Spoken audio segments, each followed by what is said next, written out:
Testing. Okay.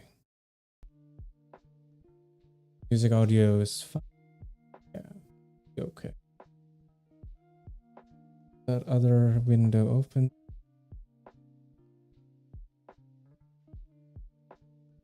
Let me just check. Sound. I think it should be fine. I didn't change any settings. Just one moment. Let me move my mic a bit. It's cheap as fucking mic stand. But hello. Good evening. Hope you're all doing well. As the title suggests, we're gonna continue learning about just transition in Poland, specifically Wielkopolska. It's a different report. Well, it's a different area that we look into in the last stream, which I believe was called. God damn it! What was it called? That window at the ready. World Bank, Poland, just transition.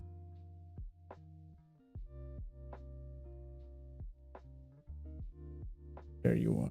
Livia, is it something? Libias, yes, it's called Libias. And now it's Wielkopolska. They sure have interesting sounding names, I'll tell you that. Okay.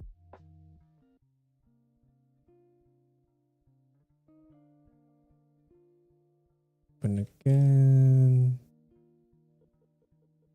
I was actually very close to not streaming. It was been raining quite heavily in the afternoon. And yeah, you know, rain and just makes you lazy. All right. Supposed to be there. OBS. I'm arranging my second monitor, but let's not dilly-dally, I guess. Since I only want to do research at this stream. I will not be playing any games. Oh, hang on. Try something.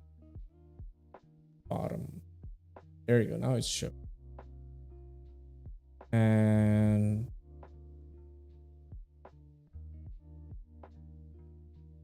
capture.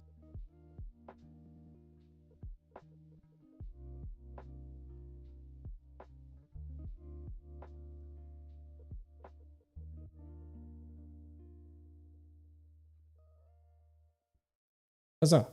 Now we have the music title as well, at least during this scene.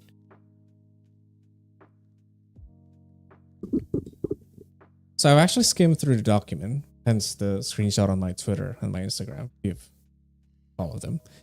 And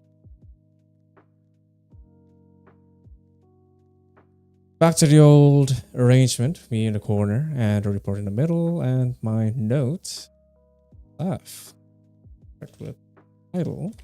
First, a just transition, just coal transition, labor. Let's make that bigger. Say 30.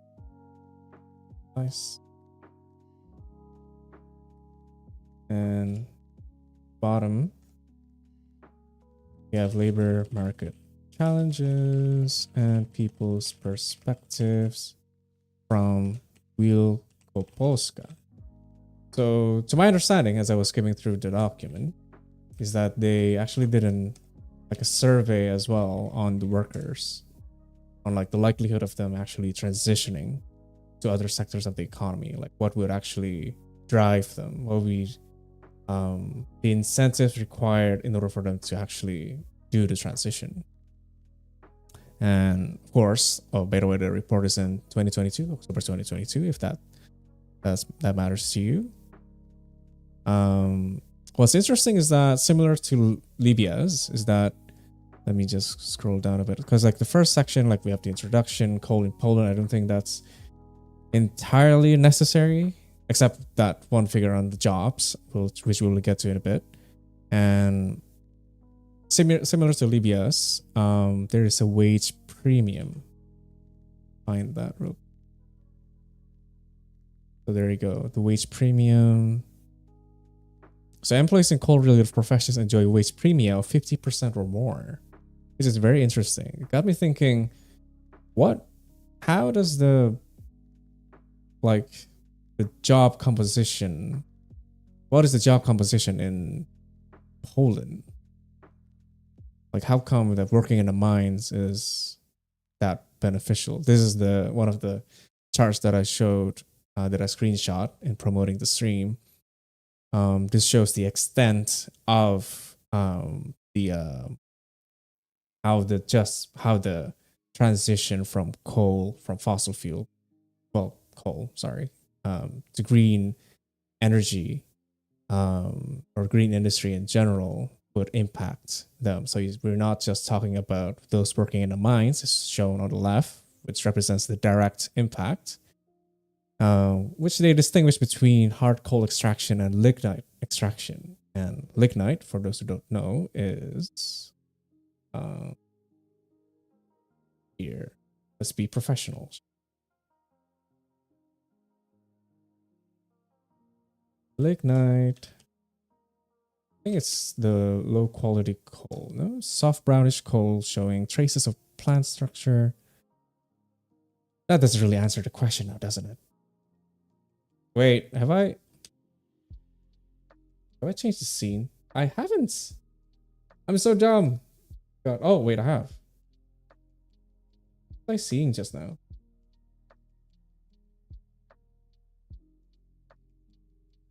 What? Sorry, the YouTube live streaming dashboard was lagging. That is still showing me as in full screen. Supposed to be in the whole lignite thing. Back up. There you go. So brownish coal. What is the definition of lignite? Brownish black coal, intermediate between peat and bituminous coal. Okay. Is lignite the cleanest coal?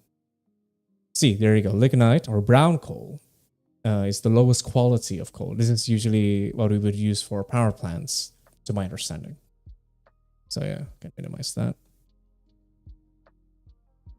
So maybe it is quite relevant to know the coal calorific value in Poland. If half of it, I would say, half of it are working in lignite extraction, that means that a lot of them, like the majority, or at least half of the coal in Poland is low quality. Similar to Indonesia, well, not really.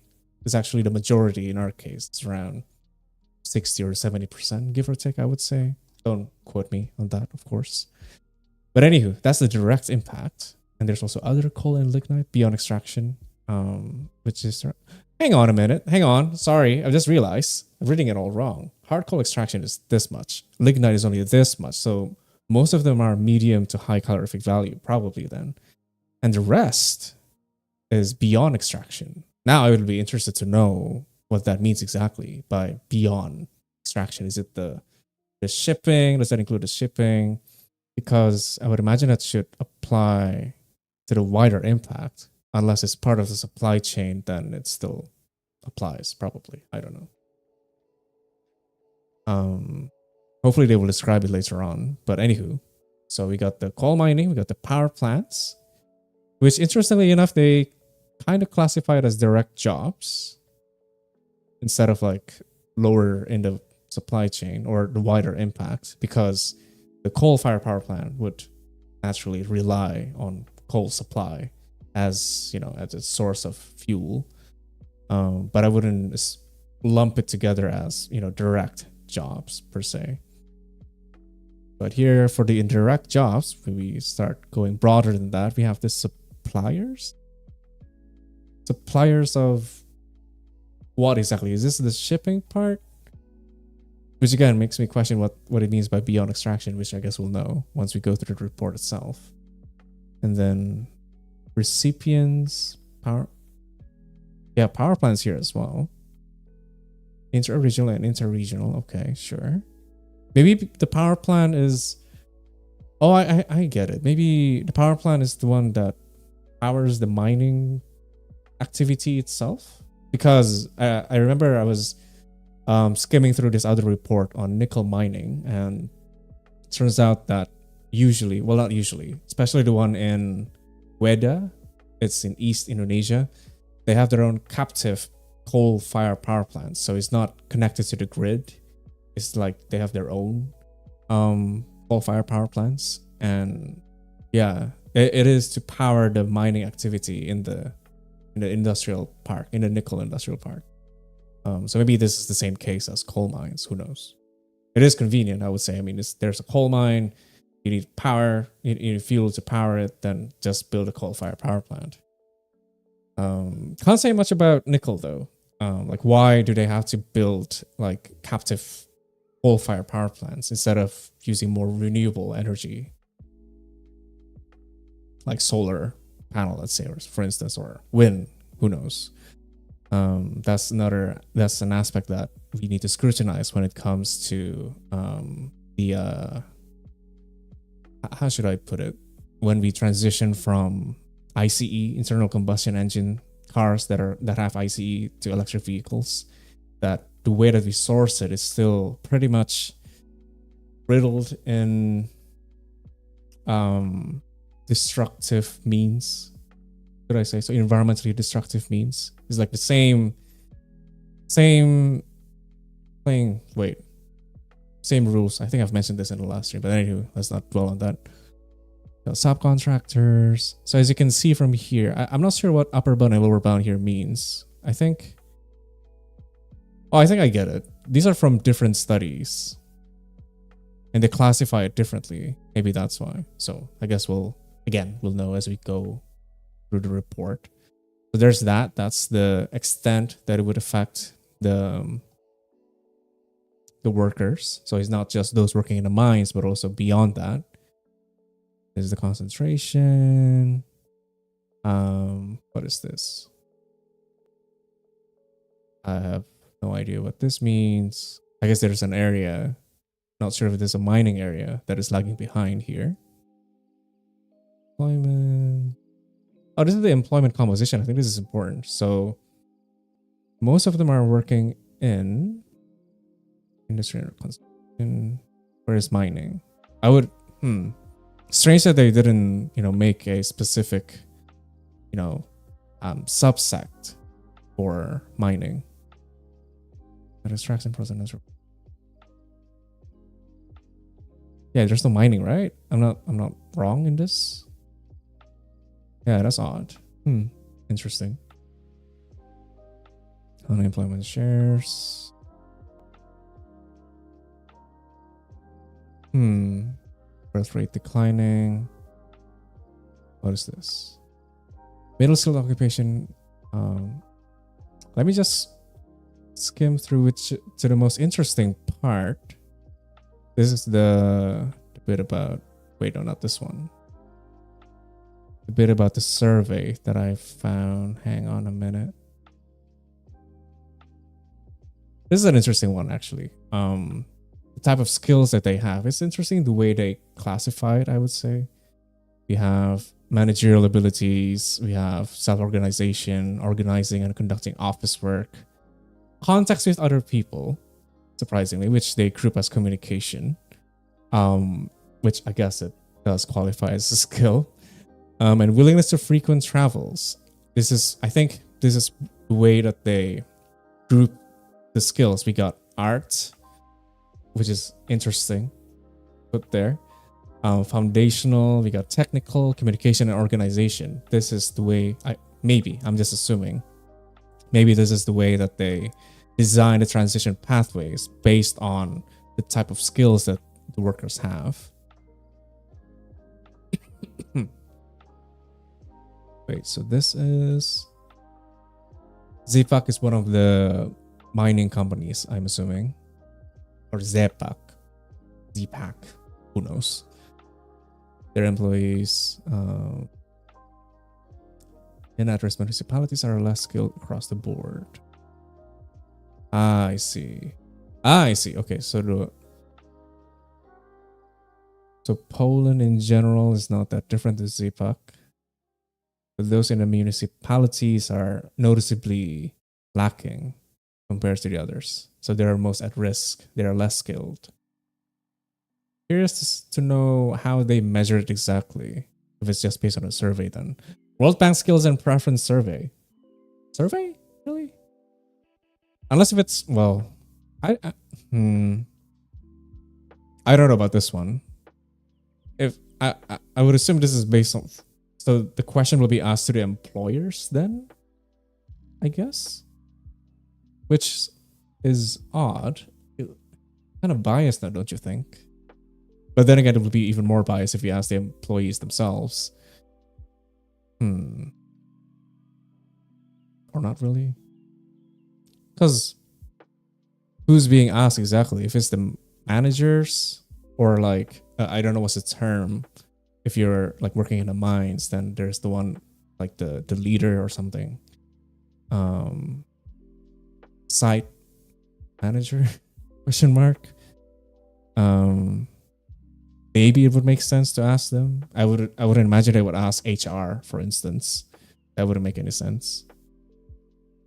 Guess we'll find out about that. So those that are not working in that company, maybe it's a very influential company. That's why it's being highlighted here. That would be interesting to know. There are the benefits. Okay. Now, this one is part of the survey. Obstacles to finding a job.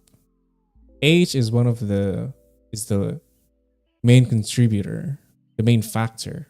So maybe that most of the workers in these ZPAC employees are of old age then, which I understand that as you get older, it becomes increasingly difficult to pivot, to change industry, because it means that you need to be learning new skills and whatnot, or even to get a new job, to be working in the same industry. Even you'll be competing with those that are much younger than you, that have fresh energy. Even though you can make the argument that they have experience, but I'm not sure how that is applicable. Jobs that are more physically demanding, such as working in the mines, unless you're just operating equipment, then maybe age wouldn't really matter. But based on the survey, at the very least, the workers feel that age is a huge problem. And this means that, well, what happens if we shut down the mines? It means that, well, we need to if they lose their jobs, is there a proper pension fund that could cushion the impact of them losing their livelihoods? There's that. And lack of job offers in the area. I don't know about Poland, but say in Indonesia, I would think that coal mines would be located in remote areas. Correct me if I'm wrong. So them living there, and then if it gets shut down, then what are they gonna do? Obviously, it is less developed areas, then there will be less job offers. So there's an issue of migration, that they need to be relocated to areas that have more job offers.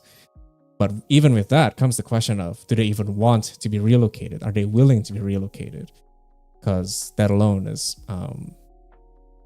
it means that you have to take your whole family with you. So that's another obstacle that needs to be taken into consideration. Lack of appropriate contacts, acquaintances. Okay. Appropriate certificates. This is the skilling part, reskilling parts. Sorry. It's okay. Level of education. Now that's interesting, because I think in one of the graphs it shows that those working in coal mines are actually overqualified in terms of their education level. But I get it, if they were to shift to more white collar jobs, then maybe they will be underqualified. But who knows? I'm just guessing here, just based on the graph itself. Surprisingly, childcare is not one of the priorities. So I don't know what that means exactly. Poor health is one of the reasons. Studying or training, need to take care of a family member, and need to take care of a farm? Okay, that one is interesting. Need to take care of a farm. Uh-huh. I guess they have 2 jobs. They work in the mines and take care of their own farm. Okay, that's interesting. These are the preferences. Now, I'm not... This entire element is actually a bit confusing because I've only skimmed it, but let's try to understand this. Hermes. Well, we'll just get back to that one now, won't we? To wrap it up, the most interesting one would be this one. There you go. This is the transition pathway. For example, for an energy engineer. So let's see. Energy engineer, high non-routine analytical tasks, moderate non-routine interactive tasks, no manual and routine cognitive tasks. Okay. To be clear, PLN here is not, PLN, the state-owned enterprise. It's Polish currency. PLN, Polish currency. Is it zloty? I guess that's how you pronounce it. I don't know. Is it zloty or zloty? But yeah, it almost sounds like slutty if you ask me. But yeah. So I guess based on these qualification is where we can predict where they can transition towards. So wait, hang on. Ship mechanic technician, non-routine analytic. Okay. Which means that they could become ship mechanic technicians instead of energy engineer. Okay, I think I get it. What does 0.42 means? Likelihood of them moving? Why is this one squared? Availability, just a checklist. Conduct research. Due to high degree of, let's just read a bit. Due to the high degree of specialization of an energy engineer, most transition pathways display low similarity scores. These are the similarity scores. Okay. Mechatronics technician has the highest one and rarely executes non-routine interactive task. Why is this one squared then? Profession's average salary is high and equal to 4,699 Poland zloty. Zlot. Fuck, I already forgot about it. 3 out of 5 proposed transitions offer a lower salary than an energy engineer's average monthly salary. So it's 4,000. What's the Oh, this one is squared, is marked, is highlighted because there's actually a wage premium. But this one as well. But the availability becomes an issue because it's not available in the region. Okay, I see. And employees reluctant to change their place of residence. Right. Okay. So most likely they would become telecommunication engineer then? Even though he's not the most similar. Okay. Interesting.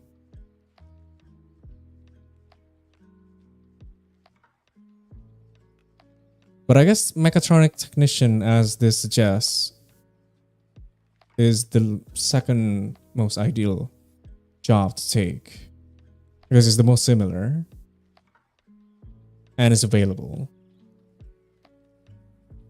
Damn, does that mean that when you're making a just transition framework, you would have to, like, I think it's, I think then the approach will definitely have to be on a case-by-case basis then.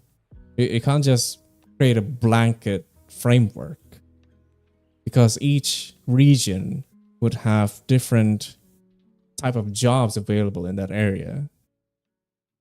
I'm even amazed that they have mechatronics technician. I wouldn't imagine that would apply in Indonesia.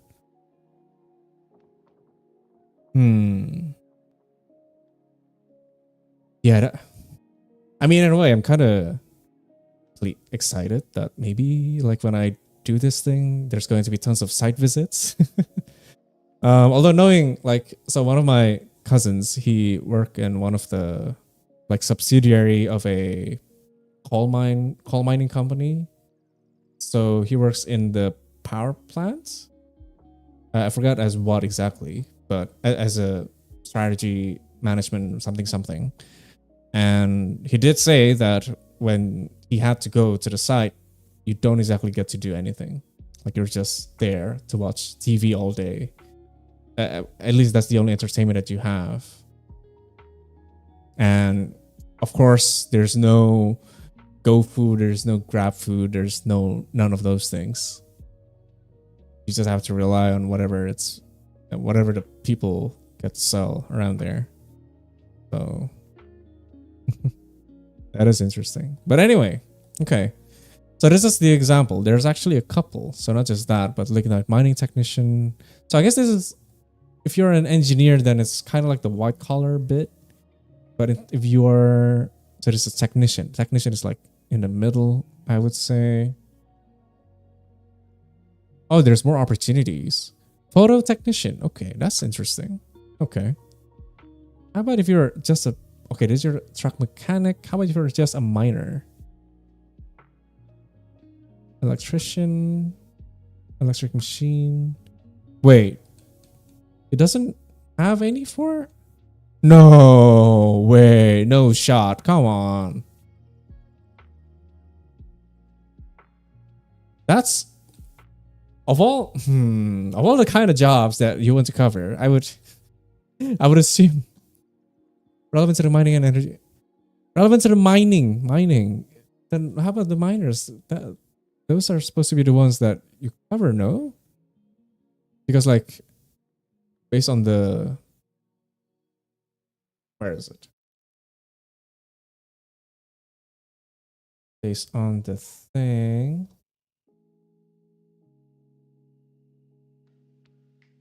Based on this thing, based on this chart. As you can see, most of them are working in extraction. Don't you think that they're supposed to be the most important ones to cover then? To know what to do with them?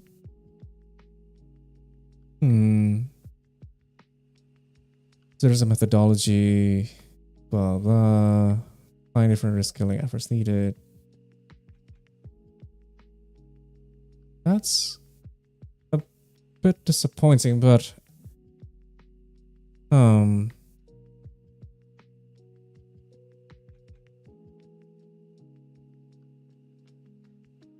viable job making, job preferences. Oh my god. Okay, we'll circle back to this. Maybe we should start with this one because this is the most interesting part.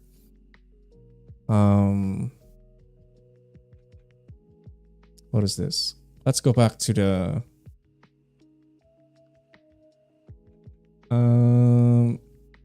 what is it? The list of content, table of content. There you go. Quarterly employment, access demand for higher skill work, planning, blah blah. Type of job can and would like to do. Policy principles for us. Let's go with policy principles. I think that would be an interesting place to start. Hopefully, it wouldn't be that difficult. As even though we skip quite a lot of context. Actually takes this time. Policy. Shit. I'm using my other keyboard. I haven't used it in a while. Transition of affected workers. So my goal is that hopefully I can have like some kind of framework that I could use.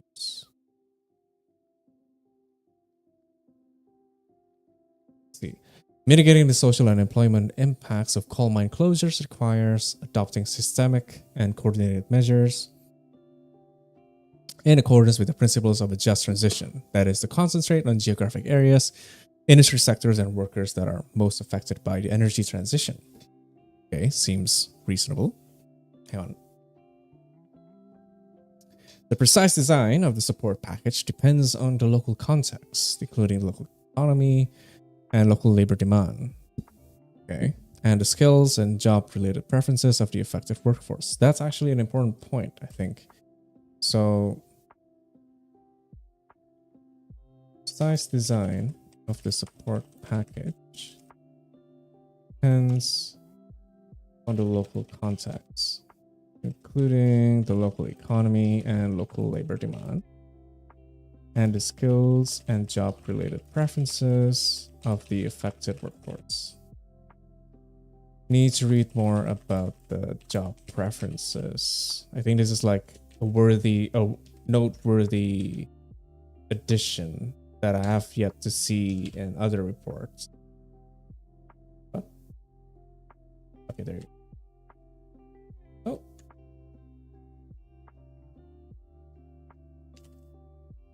Okay, let's continue. Oh, but also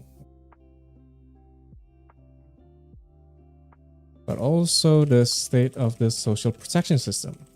Yep, that's actually a good point.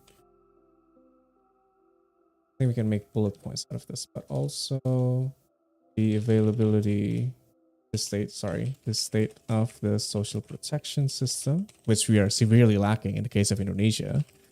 The availability of fiscal resource, like the fact that our unemployment insurance is capped at 5 million, it just doesn't make any sense to me.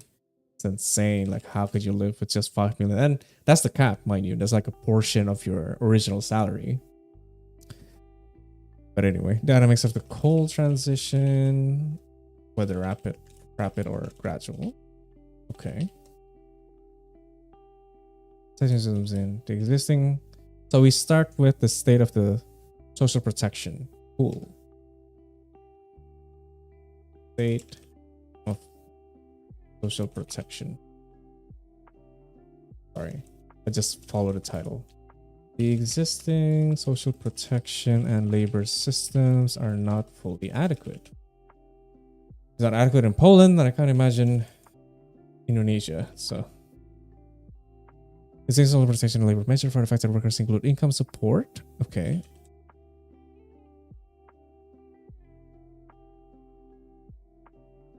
Affected workers include income support and the employment programs and services offered by LOs. Okay, whatever that is.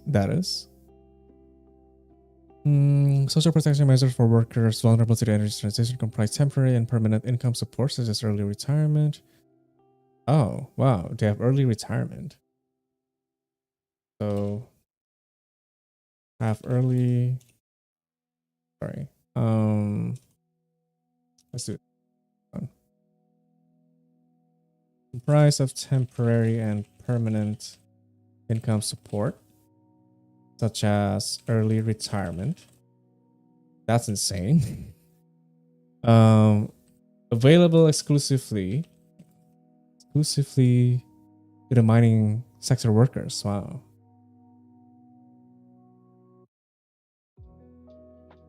So I guess this is like a special provision for those that are in the brown industry. Both coal and lignite miners, cool.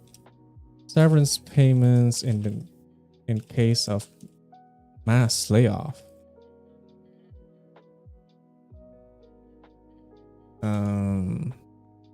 With amounts proportional to the length of employment. Why does it have to be though? I don't get why severance payment has to be linked to length of employment, especially if it's like mass layoff. Because that's like a condition beyond your control. Why mass layoff? Why? Hang on. Proportional length of employment minus a mass layoff, i.e. something beyond our control. But that's odd.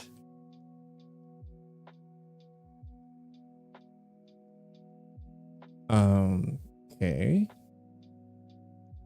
Blah, blah, blah, blah, blah. And unemployment benefits for 12 months. That's way more than us for those registered with the local LOs. think I would love to know what LOs mean. This is page 61. LOs. Wait. LOs. Did I define what LOs mean?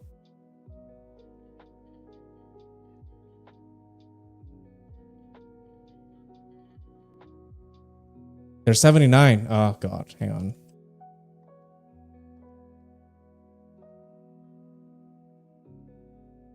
There's a lot of closure, so that's difficult.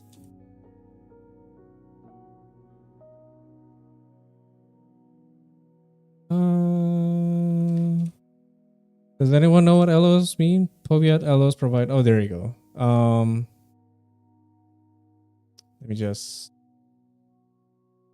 that.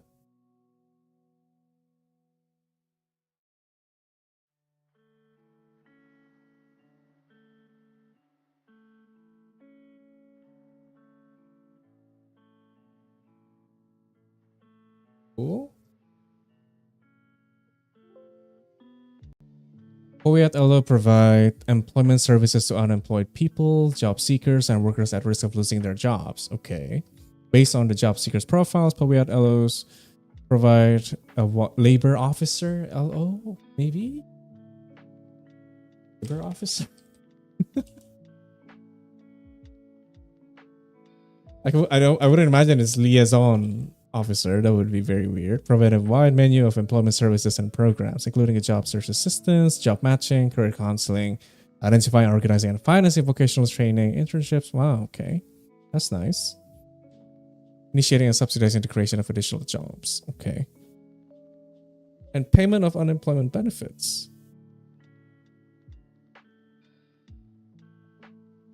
Position myself a bit. Make myself a bit more comfortable. Come on, you can fit.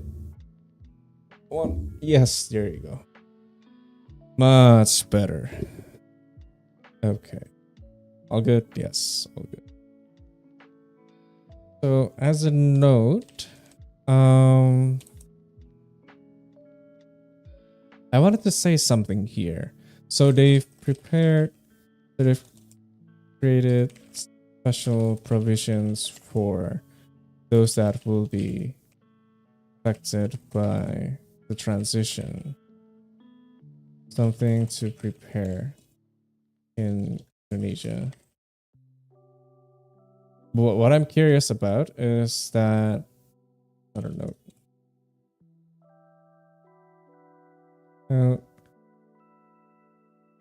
The people working at Jacob. So what I'm interested in is that because it says that it's inadequate, right? But that would be interesting to know as to why it is are not fully adequate.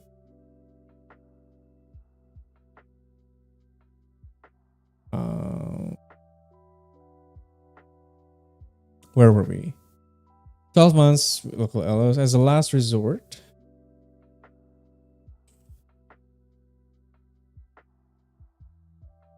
As a last resort measure, social assistance benefits and family allowances provide income support to families with income below a certain threshold. Okay. Hang on, sorry. That's a typo. Family allowances provide income support family with income below a certain threshold.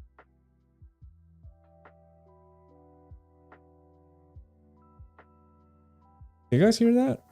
There's like someone kind of arguing next door. I think. I don't know. Never mind. Hope you guys don't hear that. The mic is pretty good.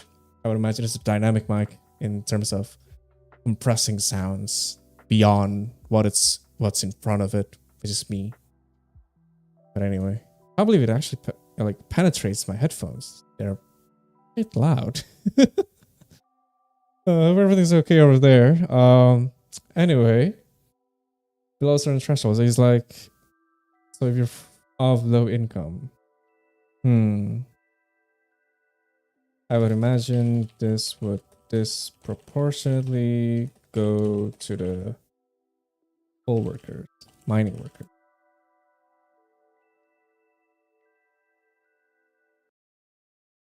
And there you go. And it's quite small. I'm not intending this for you guys to actually read my notes, but it's for me. So, and I mean, like, I can try to zoom in a bit. Maybe that would help.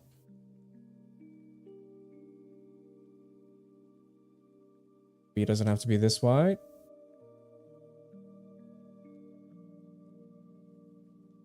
Cybers Daily, new to the stream. Are you reviewing the docs by chapters or topics? Hello, Cybers Daily. I am reviewing it by chapter, I believe. Yeah, this is chapter 5. I skimmed through the others, and I believe that this is the most interesting one. At least for tonight, I want to focus on chapter 5, which is policy principles, and it's the 6th chapter, which is the transition pathways. Which, unfortunately, when I was skimming through it, it was a bit It was a bit disappointing because it doesn't cover those that are working in the mines. But I could be wrong. Maybe just for the sake of examples, they only highlighted those that are more highly skilled, like engineers and whatnot, and technicians. But anyway, so there's that. By the way, and welcome to the stream, by the way. Labor user, labor measures include employment services. There's more. Okay, let's keep going then. Employment services and programs implemented by local labor offices. LO. There you go. That's what LO stands for. This is laid off workers to find new jobs. Okay. Employment services. I think this is part of the active labor market policies. You know, the job seekers and whatnot. So, oh wait, it's not labor officer, it's labor officer. Okay, interesting way of naming it. So why is it inadequate? This is already a different paragraph. This one says, oh, it hasn't mentioned about the amounts. Okay. Okay, cool. Different form of income support should be deployed in a sequential fashion. Let me just delete that. So as to not overlap and be harmonized across categories of co-workers. Okay.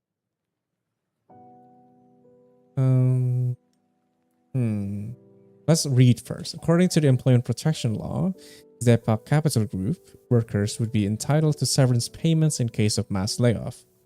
Yes. Unemployment benefits upon registration with the local labor offices, early retirement and outplacement services as agreed with the employer and trade unions. They are not eligible to the social protection benefits under the social agreement signed in May 2021, designed for hard coal. What? Okay. So, I guess ZEPA Capital Group workers is the one indeed doing office jobs. That would make more sense. And it's not applicable to the ZEPA Capital Group lignite coal miners and power plant workers. Oh, wait. So it's only for hard coal miners. It doesn't apply for lignite coal miners. That's odd. And power plant workers as well. It is important that the overall income support benefits are not too generous to avoid the risk of creating work disincentives. I mean, it's a sunset industry anyway. I don't think the amount necessarily matters. Overall, the generosity of income support for the laid-off coal workers should be compatible with this. All right. I mean, that's I think the highlight is that. So apparently, wait, income support should be harmonized across categories of coal worker.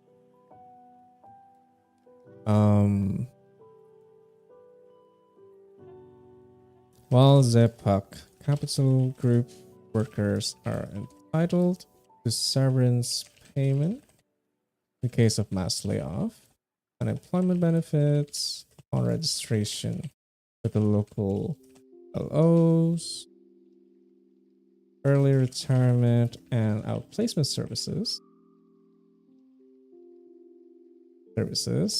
they are not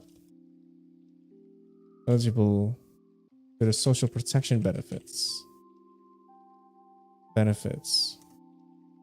because another indent there, I think, because it is only what is it? Because only hard coal miners are eligible, not lignite, coal miners, and power plant workers. This is such an odd exclusion. Like, why not? Doesn't make any sense.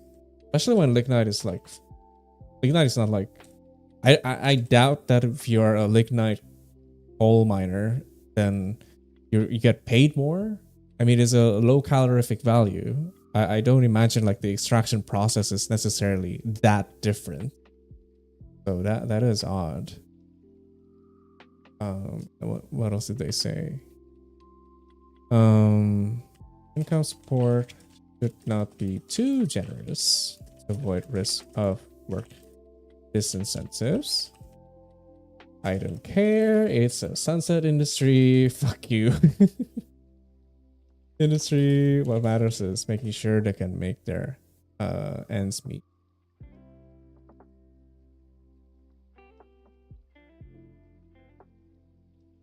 Their ends meet. At least basic needs, right?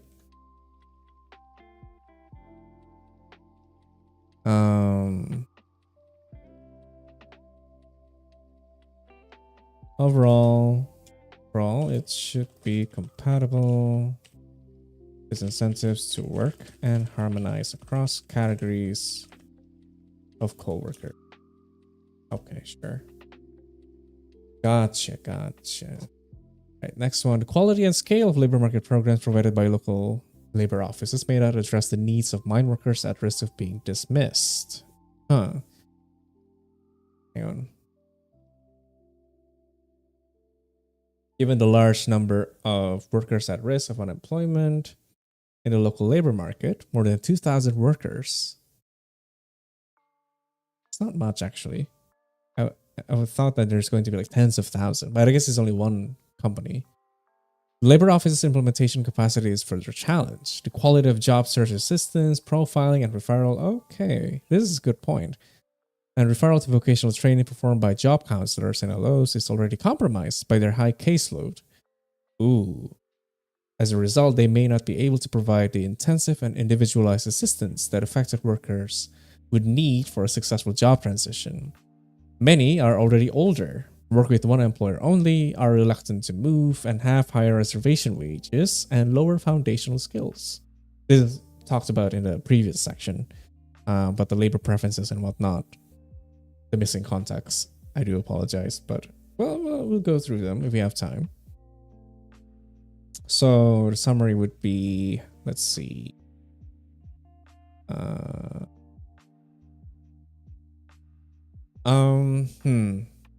Just straight to the point. Labor offices might be understaffed. Wait. No, it's actually no, because the amount is not adequate either. May not address the needs of my workers.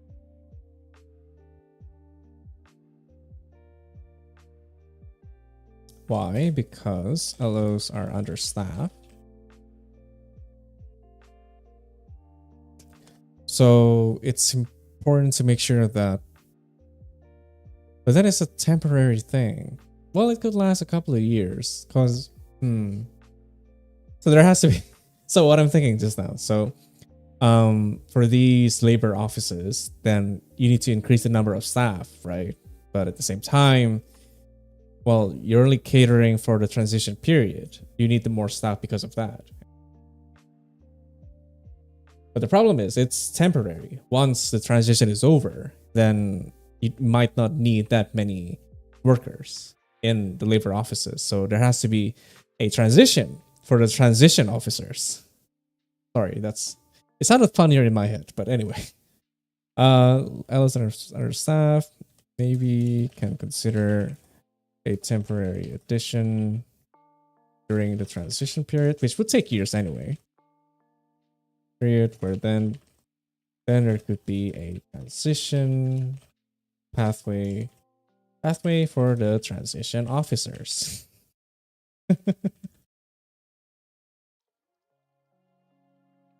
Okay. We continue. The quality of the assistance is already compromised. Sorry, that's not how you spell that. Compromise due to high caseload.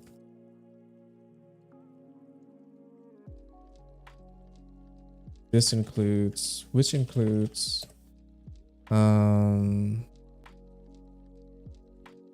job search assistance, profiling and referral, vocational training, and oh, that's it. Okay. Many co-workers are already older,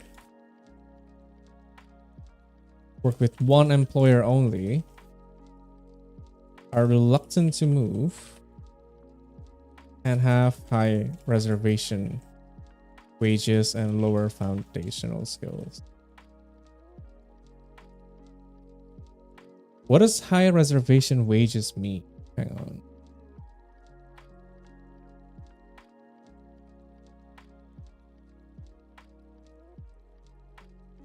Is the lowest wage rate at which a worker would be willing to accept a particular type of job. I see. If it's high, I see. They have a high minimum threshold. You want to incentivize them to move to a different job, then it has to be high enough. And again, as what's mentioned in the introductory part of this report, coal workers enjoy a wage premium up to 50%, which is insane. I'm not entirely sure how applicable that would be in Indonesia, but that does mean that we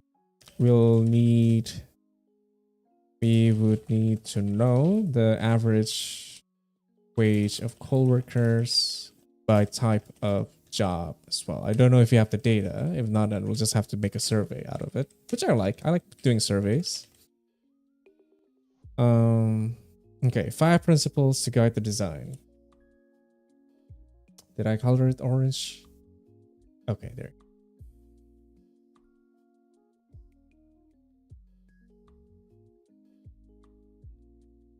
Five principles to guide the design of additional social protection and labor support.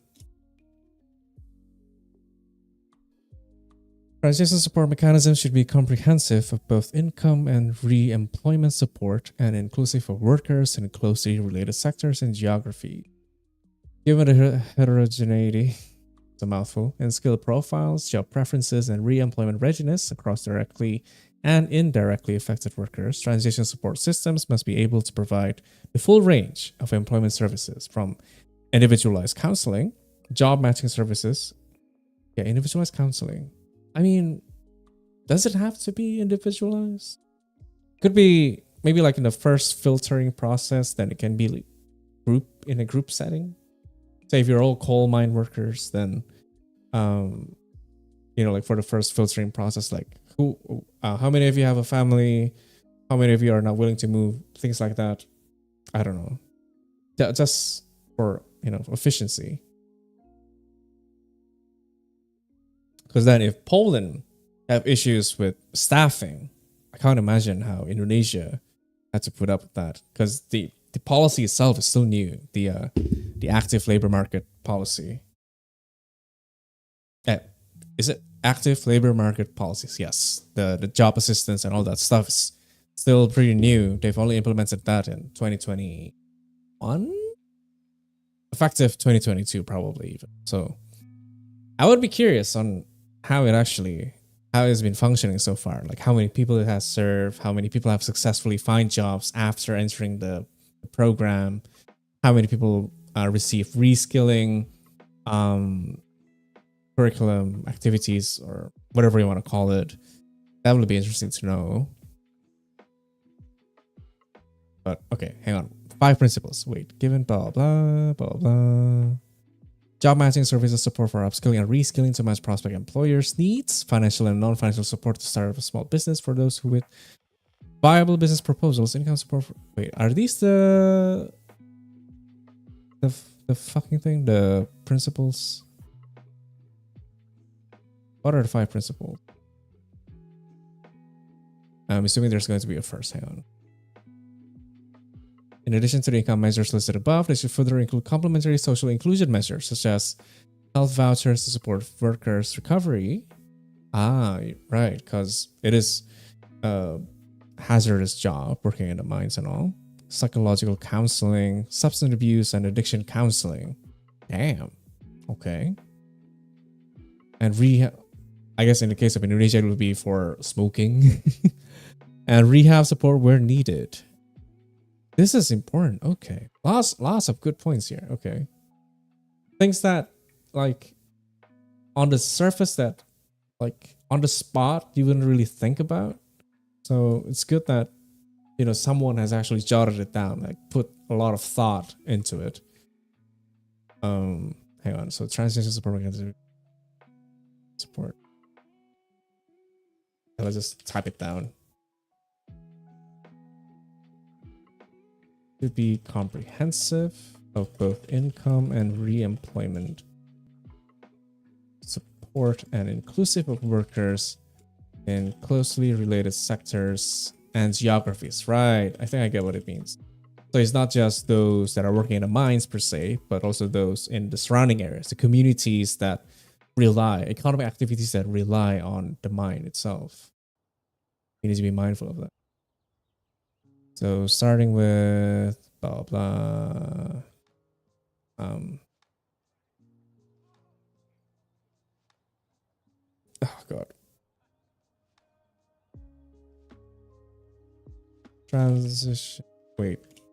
Transition support systems must be able to provide full range of employment services, which are individualized counseling, job matching services, support for upskilling and reskilling, financial and non-financial support, start a small business. I'm not sure about this one because the majority of the economic activity in that mining city would be dead, to be frank. So, and again, assuming that most coal mines are situated in remote areas, that means that whatever economic activity generated there, it's due to the mine. It started because of the mine. I'm not sure how it can sustain itself on its own. So not sure starting a business in a dead city fits the bill. You know what I'm saying? Start a small business. For those with viable business proposals. Not sure how this would work, assuming that most coal mines are in remote areas.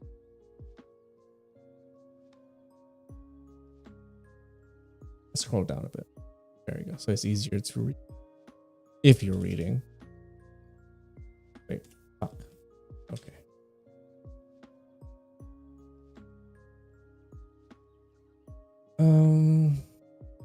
Wait, okay, so income support for hard to re-employ workers, mobility assistance, so like those that are old, I'm presuming, e.g. elderly workers, if that's how you would call them. Mobility assistance for those willing to accept suitable job offers in other regions in case of lack of limited demand. That's lack of demand, just say that.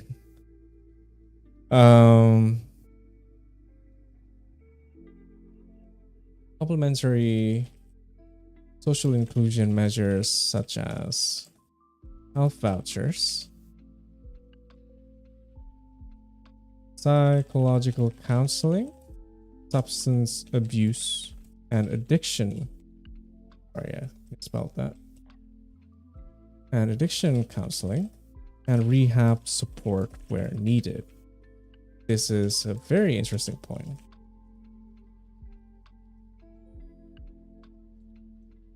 Not sure how applicable it would be in Indonesia.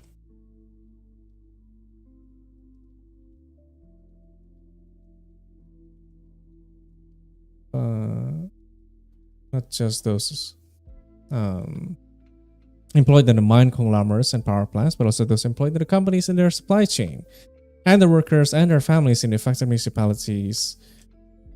But this is like a new point. Workers here not include not just those in the mine and power plants, but also those employed in the companies in their supply chain, and the workers and their families in the affected municipalities. Yeah, this is pretty straightforward. Hence, selection rules for targeted programs must be inclusive of workers both directly and indirectly. Hence, program to target workers both directly and indirectly affected. Yep. Second, the right balance between income support measures and re-employment services depends on the local labor demand, as well as the workers' characteristics. For example, temporary income support should be considered when there is insufficient local labor demand and when local labor markets are highly dependent on mining-related activities. Okay. Yeah, that makes sense. In such context, the severance payments and unemployment benefits may not provide enough protection in case of longer-term unemployment spells, which means that you need to complement that with mobility assistance, reimbursing the cost of moving to a different region based on job offer, as implemented in Romania. Okay, could be more cost-effective than investments in employment services and training in the region. Well, I guess that depends on the budget. But it's, yeah, you gotta weigh which one is more efficient or effective in ensuring that these coal workers get a new job as soon as possible. As not everybody is willing to move and mobility constraints are higher among older miners, it is generally worth targeting it to specific groups, for instance, younger coal miners. Whereas for older miners, that's where the lump of the early retirement should go, I would imagine. My God, like reading this, to be honest, I'm very skeptical that Indonesia would provide even half of these things, but who knows? You know, like just gotta cross our fingers. Sorry about that.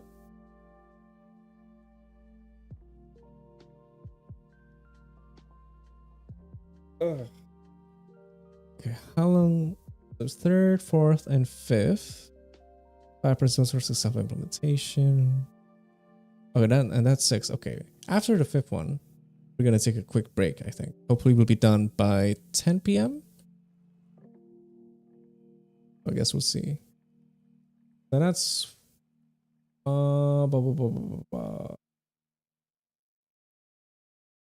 that's one. Second, the right balance between income support measures and re-employment services. This depends on the local labor demand as well as the workers' characteristics. Okay. So temporary, this is like very case specific, temporary income support, but it's good to know. Could be considered when there is insufficient local labor demand and when local labor markets are highly dependent on mining related activities. Makes sense. Makes sense, since less likelihood of shifting jobs, then more income support is needed. Then making sure they can put food on the table becomes more important.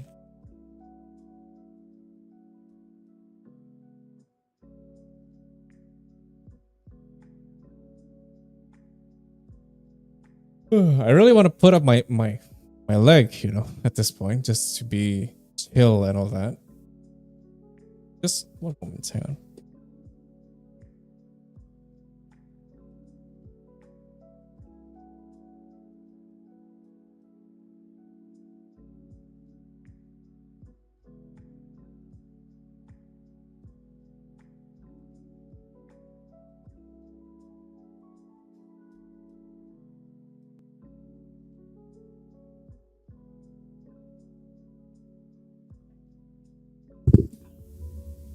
Sorry. Apparently there are spider webs underneath my desk. So I live in a Hosan. I rent a room essentially, and the building manager they clean the room once every week, but apparently they don't clean the desk, which is very annoying. They've been very disappointing. Like there's whole debacle about laundry. I will not get into that, but anyway, just gotta tell them again. Just 1 sec before I forget. I'll just do it during the break. Make sure I have the chat open. Okay, so in this context, severance payments. I think it's okay to context. Severance payments and unemployment may not provide enough protection in case of longer term unemployment. Spells.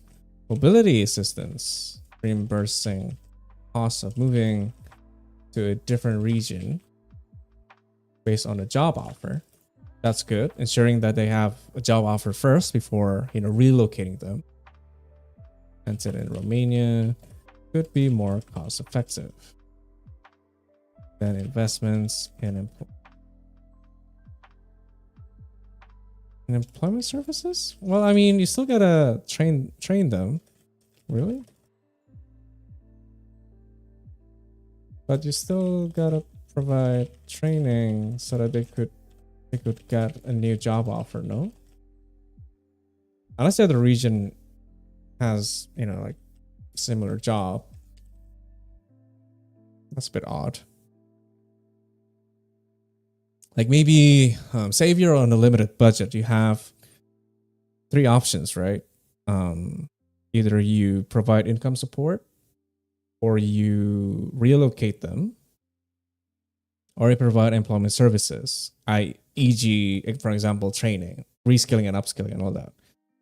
How do you allocate funds? This is actually a good, yeah, I can imagine creating a slide specific to this. If you have a limited number of funds, how would you allocate between the 3 in different set of scenario? That will be an interesting exercise during the brainstorming session with the team. Like I can ask them, like, what would you do in this situation? It can make an interesting slide. Fun slide. Where you need to consider 3 options with limited funds. I.e., income support, training, and relocation. Okay, so has not. Hang on.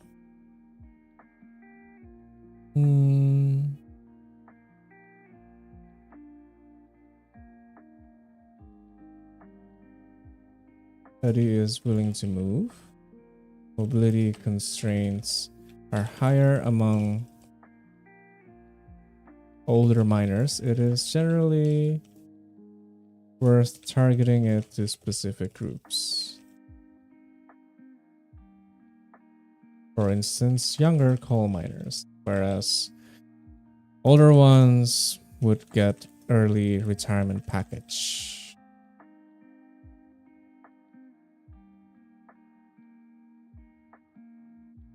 Okay, so third one.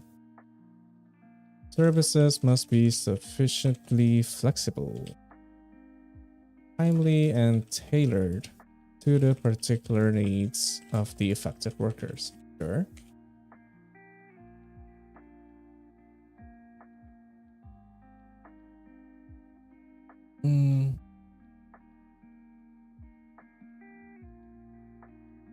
International good practice shows that pre-layoff assistance, okay. Sorry. Individualized counseling and sophisticated tools to profile and assess the skills and constraints of affected workers are key determinants of success in supporting job-to-job transitions of coal workers. Now that is interesting. Like, is it possible for you to go through the whole transition process while still maintaining your job? Say, like, you work as the company, you know, not shut down. Well, not goes bankrupt either.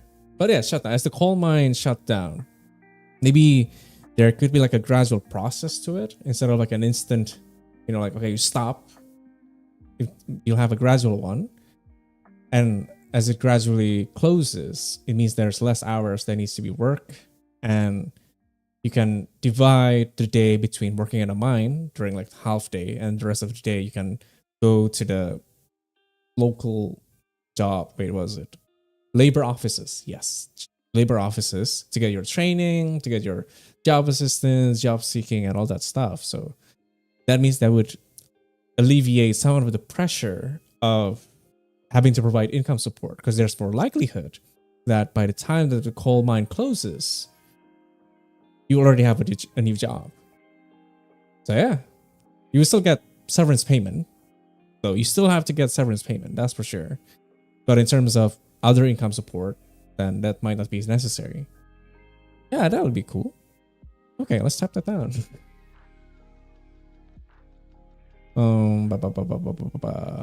International good practice shows that pre-layoff assistance, individualized counseling, and sophisticated tools to profile and assess the skills and constraints, of affected workers are key determinants. Okay, shows that.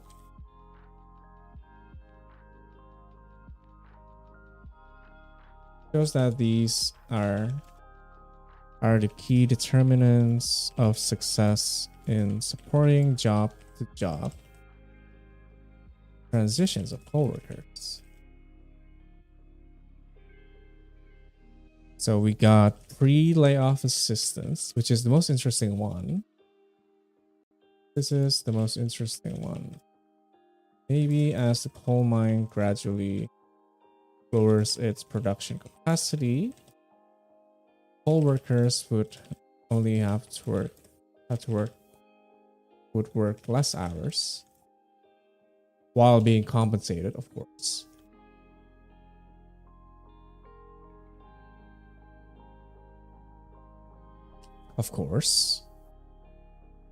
While at the same time getting the job assistance. Anak pintar.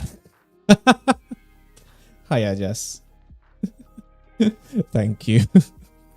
While at the same time getting job assistance. What? Oh god, now I lose my train of thoughts. Getting job assistance so that it would alleviate the pressure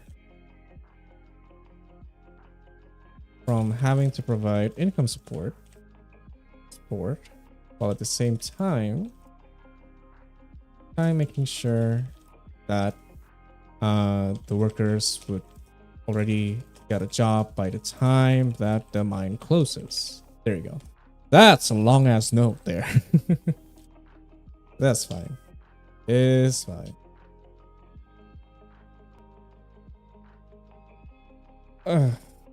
Okay. Where are we? Individualized counseling. Again with the individualized counseling. I mean, I get it. You gotta tailor that based on the individual capabilities. Sophisticated tools to profile and assess the skills and constraints of affected workers. Such as? Examples, please. Context. Transition experience in Germany, Ruhr Valley. Ah, I think I've heard this name before. One of my colleagues who works on just transition wrote about this. I could definitely go through that later on in my time because it's confidential document.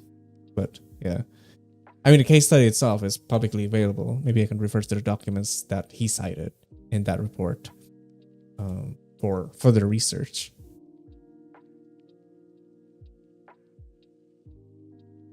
Oh my god.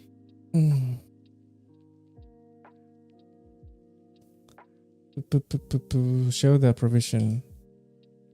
Provision of job search services should begin as soon as the workers receive notice or even before in order to improve the effectiveness. Yes, I agree with this one. The effectiveness of such measures. Yep.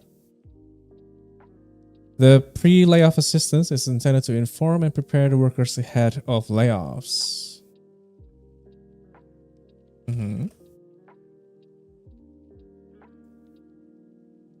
I think it's just repeating itself. So, typical services implemented as part of pre-layoff assistance include establishing strong communication with workers to determine their expectations. Attitude is where the survey comes in, I guess. Attitude, sectoral, and mobility preferences. Worker profiling and skill assessment. This is the diagnostic tool that the head of my department have been talking about, that we need to have a diagnostic tool. Understand worker skills and training needs.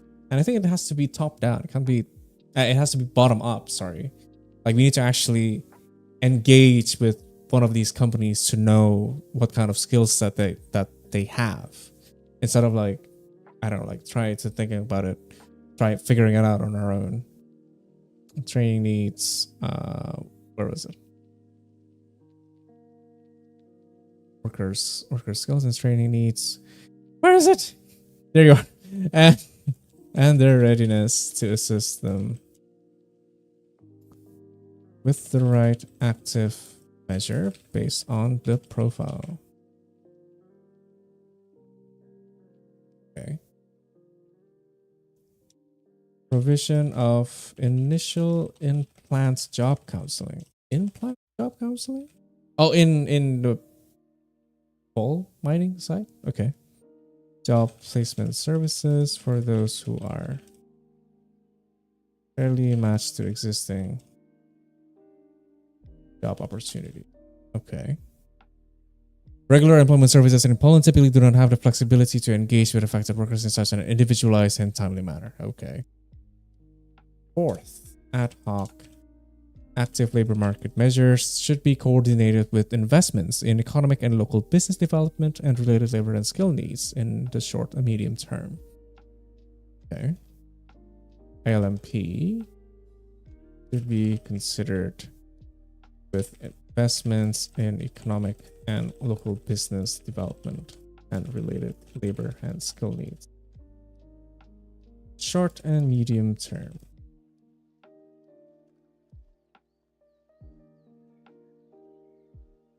Job counseling, job search assistance, and the referral system should be informed by the analysis of labor market. That's a bit more. Come on. Ah, it's almost 10. Fuck me. Okay, it's fine. Ad hoc active labor market measures should be coordinated with investments in economy. Wait, I think I'm closing it. I'm blocking it. There you go. I think. The job counseling, job search assistance, and referral system should be informed by the analysis of labor market demand. Okay. LMP, that's ALMP anyway, right? Should be informed by the analysis of the labor market demand, in terms of skill and occupations. Although at the same time, I think like the government should also play a role in preparing jobs that could fit their skills. Yeah, I think that's an aspect that's equally important. Say if, you know, like the area cannot meet their skills. There's a mismatch between, you know, their skill set and the demand. Then create the jobs that could fit the skills. Because by the end of the day, they need jobs, right? Like I don't think that the state should just sit idly by in that particular department in terms of, you know, providing the jobs, especially when you have a lot of time to do it. Well, not a lot. That's an exaggeration. The clock is ticking, to be fair, in terms of the climate crisis and all that stuff. Yeah. The provision of training could be delivered in class-based and on the job. Okay. That's provision. I've heard two definitions for provision. I thought provision refers to regulation clauses, you know? The action of providing and amount of thing, verb, supply. Wait, what? Have I been wrong this whole time? A condition or requirement in a legal document. There you go. So there's two meanings to it. Okay. Provision of training. Sorry. Random tangent there. Provision of training could be delivered in class, based, and on the job. There you go. On the job correctly by hiring employers. For them to do the... Why employers? Instead of an employee. That's weird. Because when we're talking about training, it's very vocational. It's very practical, you know. Then I don't know if employer is the right choice in this case.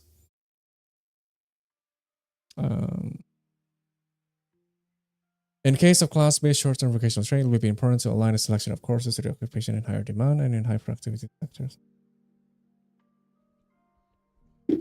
So should prioritize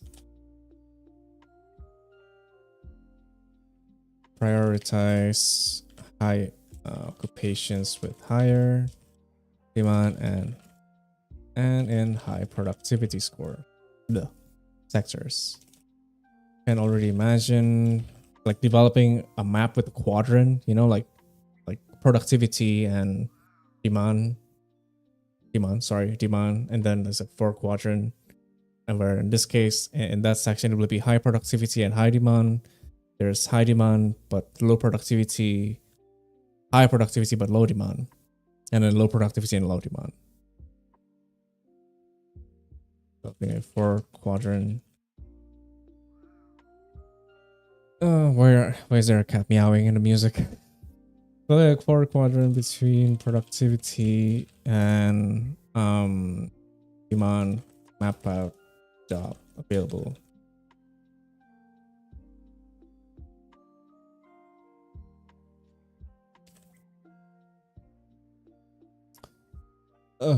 Jesus. Okay, it's 10, but there's still one more point to go, and it's not that long, so it's fine. I can finish with that before taking a break.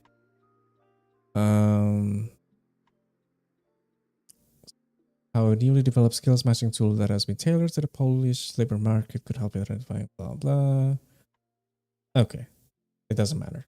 Nice. Finally, Labor market programs targeted at-risk workers because of the energy is like unimportant. Okay. At-risk workers should avoid displacement effects on the other regular unemployed, notably youth and long-term unemployed. Huh. Okay, what does this mean? The provision of public employment services and programs should not come at the cost of displacing other vulnerable unemployed. How would they be displaced? It will be critical to avoid exacerbating labor market distortions via generous outplacement packages. Outplacement packages?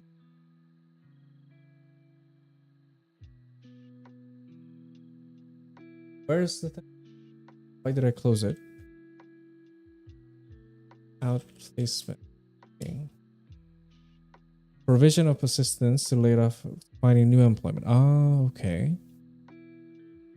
So the active labor market policies. To mine workers who already benefit from higher wages compared to workers in other sectors, widening existing labor market distortions, widening existing labor market distortions, risks slowing the pace of adjustment and local economic recovery. Overall, the generosity of temporary income support for laid off coal workers should be compatible with incentives to work and job search and harmonize across categories of coal workers. Okay, gotta process that a bit.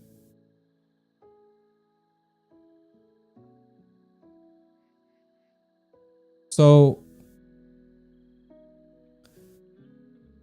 should not come at the cost of displacing other vulnerable unemployed. It will be critical to avoid exacerbating labor market distortions,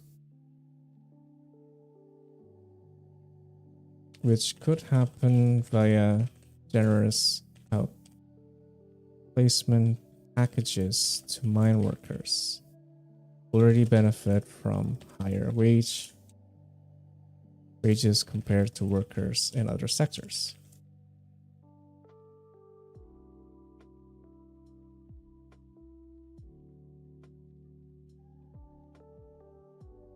This could widen the existing labor market distortions, which risks slowing the pace of adjustment and local economic recovery.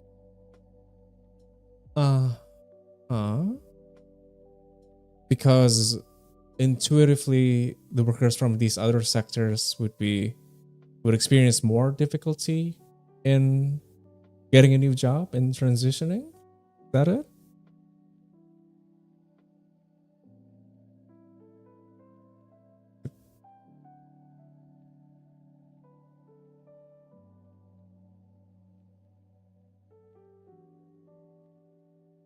I'm not sure about this one.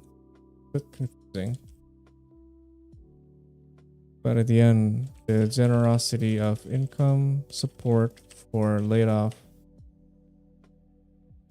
all workers should be compatible with incentives to work and job search and harmonize across categories of poll workers. Okay. Nice. 5 principles for successful implementation. Break time. Okay. It's 10. Let's take 5. I'll be back at 10:10. Okay. Hope that's fine. Yeah. I'll be right back.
I am back. So, 5 principles for successful implementation. Hi. Cool. So we've gone through the, what is this exactly? The guide the design of additional social protection and labor support. Okay. The next one is for successful implementation. All right. This should be very important. Delivery of support services to ensure a just transition requires the involvement of multiple stakeholders. Yes, of course, yes. Hang on. The room is getting a bit cold. How much is going to say Sukaku? Ah, yes. Are you using Google Translate? Sorry, but are you from?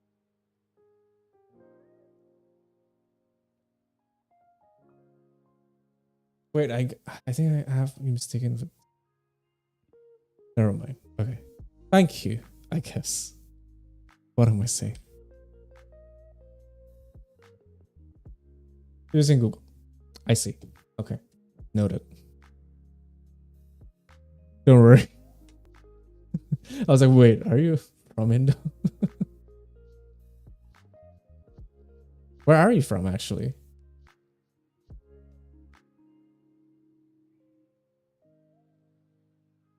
Sudah Bali? Yes, I've been to Bali. You're from India? Okay, from India. Yes, I've been to Bali a couple of times. I think it's like I would consider that as a rite of passage. I think all Indonesians would eventually go to Bali. I've been to Lombok as well. Yes, I've been to Lombok. If you're focusing on that area, I've been to Bali, Lombok, Labuan Bajo, and Sumba. Yes, so I haven't been to Kupang. I haven't been to Sumbawa. I haven't been to Nusa Penida. There's like tons of islands there. I can't even name all of them, but yeah. Those are the places I've been to. Bali, Lombok, Labuan Bajo, and Sumba. I miss Sumba. Sumba is definitely one of the more interesting ones because they actually have hills that are very beautiful. That in the photo it looks like, hang on, let me switch. So like in the photo it would look like this, like fingers crisscrossing. Maybe I should find a photo of that. Hang on.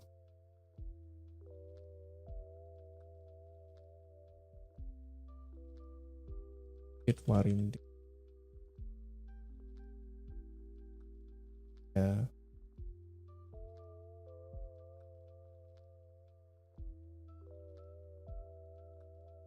Oh, this is how it would look like. They're like fingers overlapping. Okay, back to research. Chop. Okay. Sorry.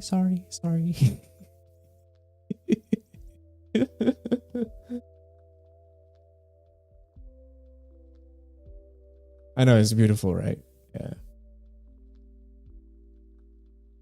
Through public-private partnerships and direct dialogue across different levels of government, private sector, trade unions. PPP, eh? Kind of traumatized with that word, but it's fine. I think in this case it's actually a good one. So partnerships and direct dialogues across different levels of government, the private sector,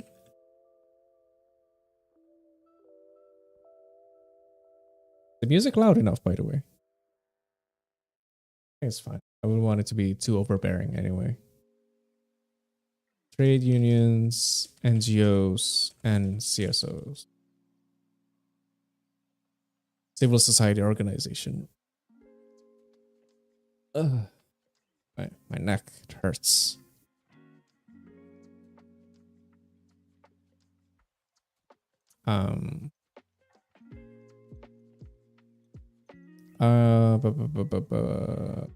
Are key elements of success to mitigate the social labor impacts of the coal transition. Makes sense. Employers play a key role to make information on redundant employees available. Okay, so information that we need. Employers, info on redundant employees, and to deliver pre-layoff. Wait, that's wrong. Pre-layoff. There you go. Services. They're the ones in charge? Why them? They're the ones in charge, not the LOs.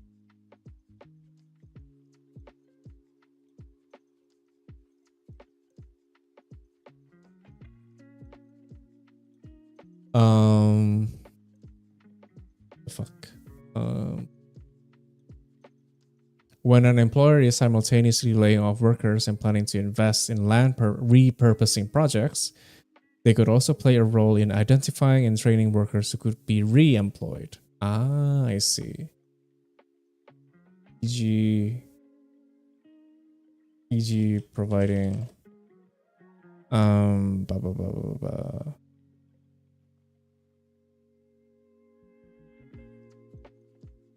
identifying and training workers who could be re-employed after the repurposing of projects.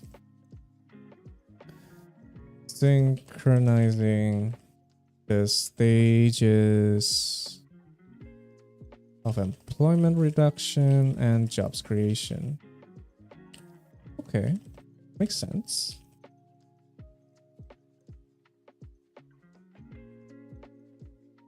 Say like if you have a coal-fired power plant and you repurpose that as a solar farm, or it doesn't have to be a coal-fired power plant. Well, I mean, it could be. Say if you're an energy engineer, for instance, it would be more feasible for you to transition to a solar power plant. I think I'm just assuming here that at least the basics are similar in terms of like managing the amount of power generated and all that stuff.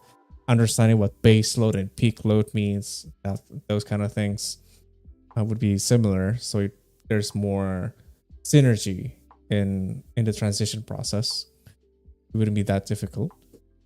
And if an employer can actually facilitate that, that would actually be fantastic. But I would imagine that, I mean, would they do that though? Wouldn't they just simply fire them and hire workers that are already capable of doing it? Right? I mean, there's a lot of, it's a growing sector. So, but I don't think it's feasible to leave it to the private sector because there's an incentive for them to simply fire the former workers and hire new ones that are already equipped with the right skills.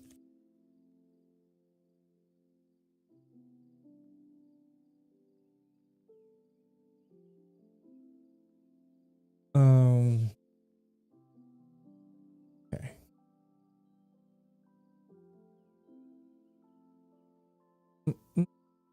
The LOs.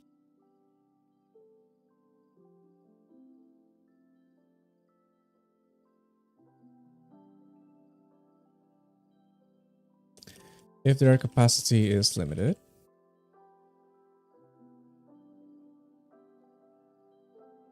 Outsourcing to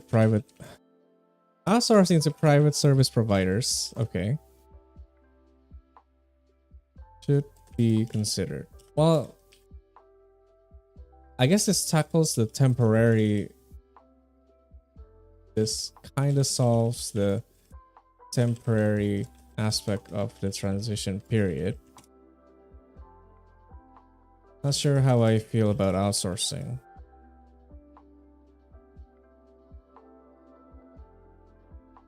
Because, the thing about outsourcing, especially in Indonesia, the law is a lot more lax and you're not protected by the same set of safety net, safety measures if you're an outsourced worker. I'm not sure how I feel about that.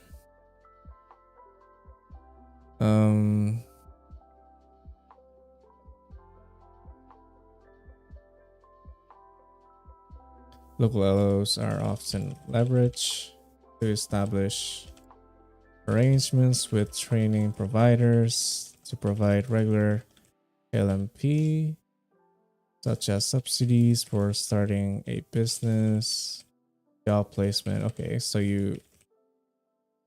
I guess these ones are more. Wait, local LOs are often leveraged to establish arrangements with training providers to provide regular ALMP, even for the subsidies. And I mean, if it's just the training, that makes sense, because like it's a one-off thing, right? But even for providing the wage subsidies, that's a bit off. Training makes sense.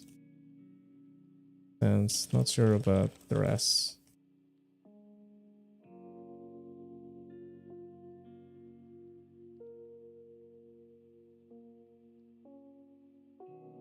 Second, establishing a one-stop shop.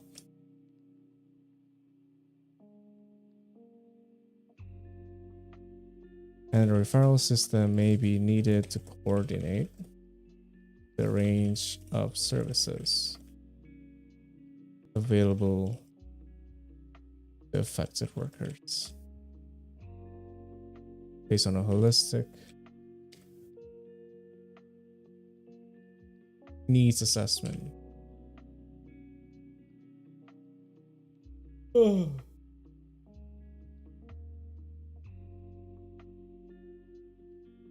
gonna be honest, I have a bit of a long day. I have a lot more to go. It's this one.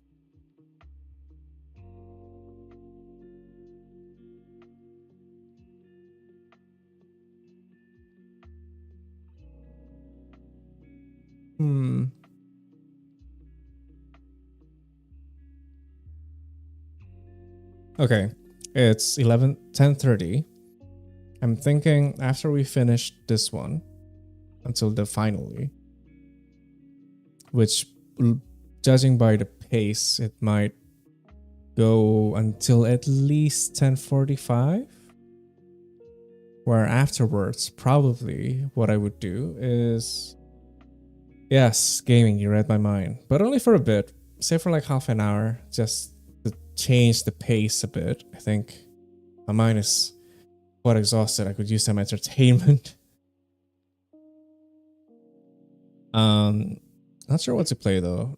I don't want to play Elden Ring again. That's like a bit too physically demanding at this point. Although I think it's fine. Just to finish the final boss. It will probably take an hour to do that.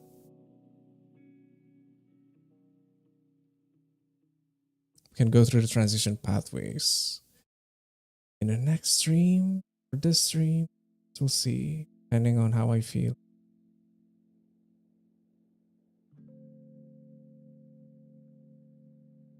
Lighthearted game. Yes, I am thinking of this game called Turmoil. Maybe we could do that now. Yeah, I think I could use the break now. But no, we need to finish this section at least. At least finish chapter 5. Yep, finish chapter 5. Come on, we can do this. It's very tempting to just play the game. You should check out Palworld, inspired by Pokemon. Yeah, I've heard of that, but I don't think that's my type of game, honestly. But it's a good recommendation. I haven't even watched anyone play that game.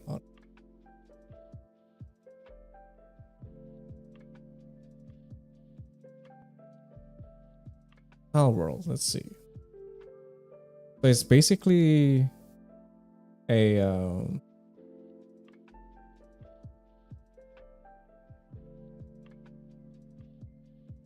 what is it even?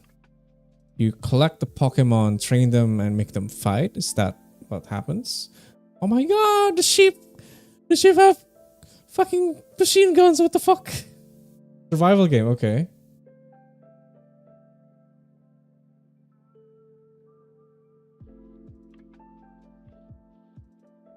Right.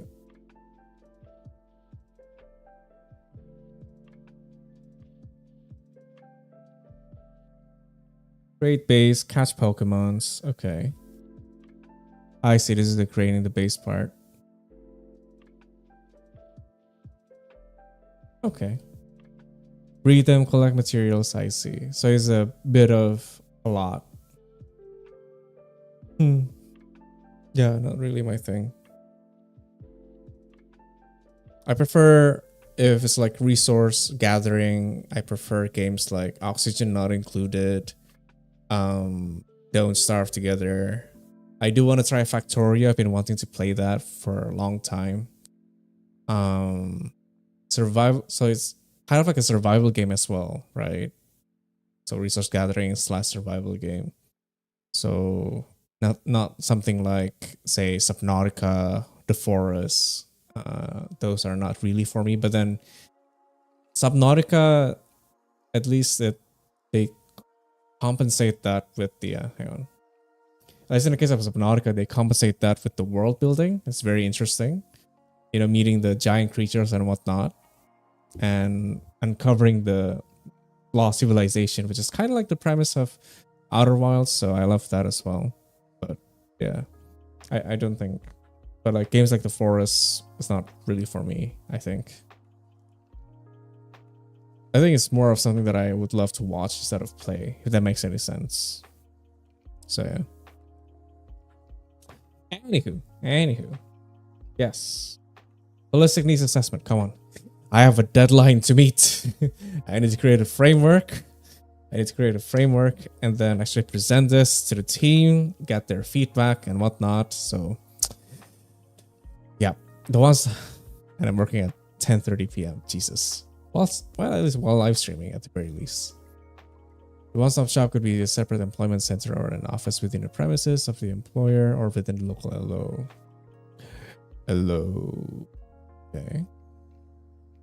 Could be located as a separate employment center, an office within the premises of the employer,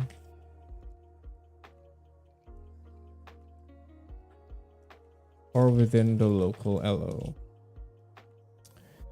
I guess in the context of Indonesia, maybe either a separate office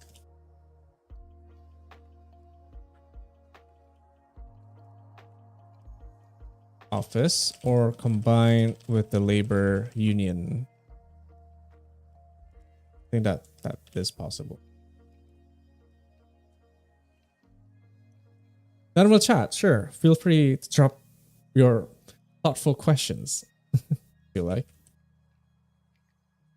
Under the same roof, affected workers will be informed on types of interventions that are provided as part of the comprehensive package.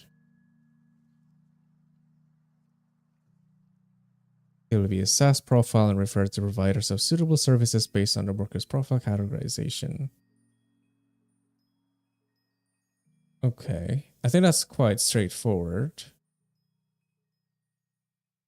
Does it still pick up my voice at this distance? What this? Hello, hello. What am I doing? Or are you distracting myself? I do wonder.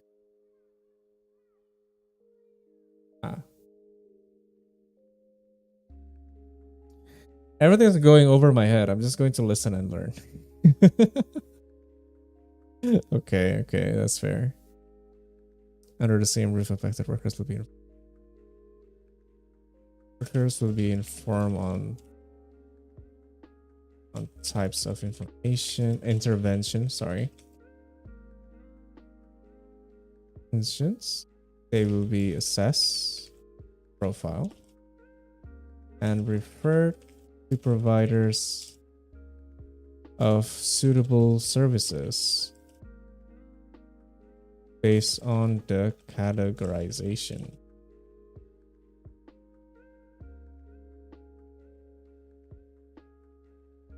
And or provided with training vouchers. I see. So they're kind of like the stage before you go to the labor office. So stage before the labor office.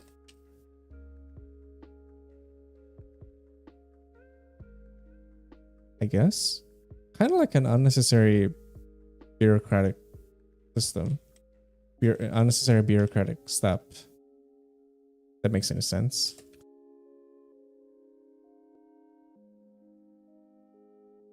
A referral system would need to be developed to lay out the pathways and operational steps to access support services.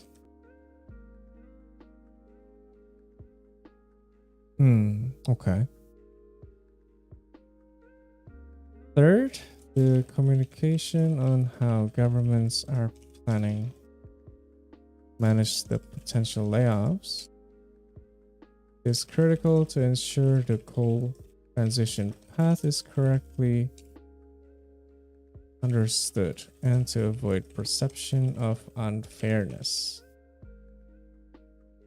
Yeah, this is where it's important on how to build the narrative as you disseminate the policy, information on the policy itself.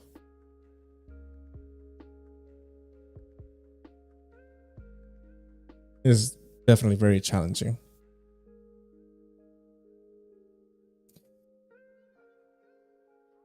Getting the alternative measure.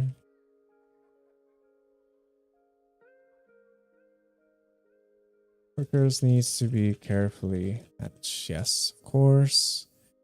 Need a communication plan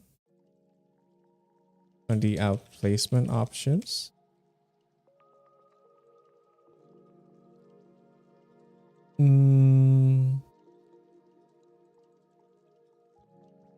Once program is set and funds are secured. Okay, that's pretty simple.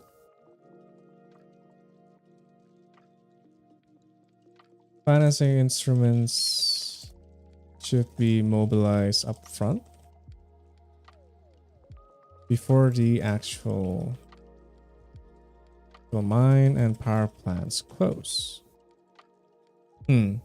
Mitigating the social and employment effects of the coal transition has both short-term and long-term costs that should be taken into account and budgeted early on. Right? As a EU member state, Poland could access several funding sources. Okay. Blah, blah, blah, blah, blah. This could also be used to complement the national state budget from the labor fund. Right. Securing the necessary financing instruments to implement targeted employment services and benefits. I see. Okay. I think I get what it means. Yeah.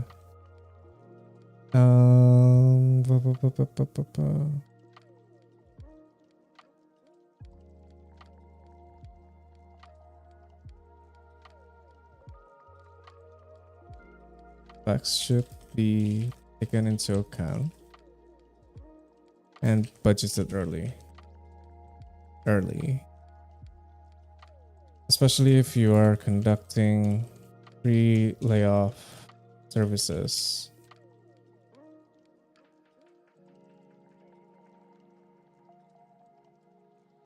So yeah, it makes sense. Can rely on international financing, e.g. JETP, the state budget, etc. Okay. Strong monitoring and evaluation system, of course, planned in advance and with clear feedback mechanism would allow for continuous learning and program adaptation. Local labor offices have helped manage the transition of workers from Adamao open pit since 2018. Adamao open pit, that will be interesting to learn. I need to read about Adamao because it's open pit. It's more common in Indonesia to have open pit coal mine. That would be interesting.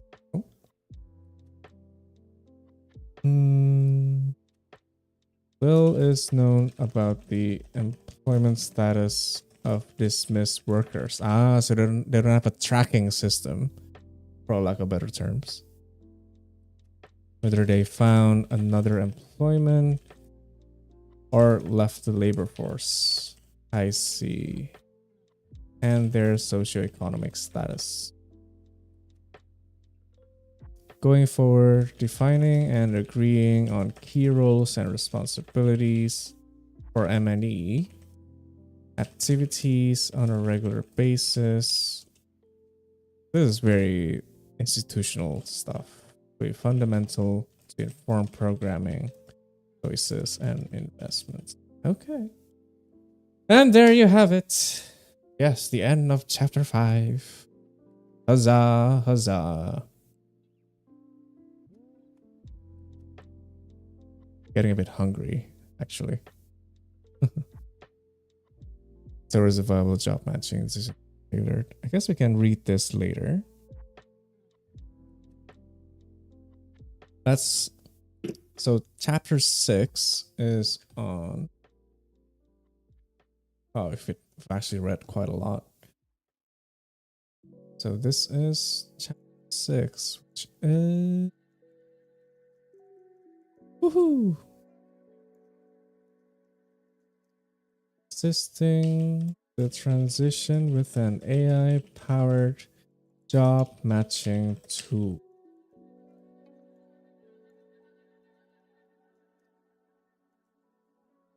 Zoom in on that. Resuming. Zoomy zoom.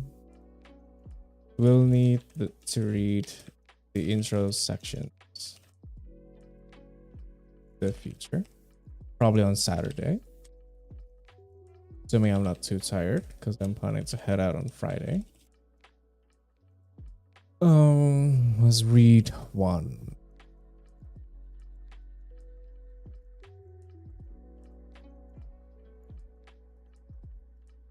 Five.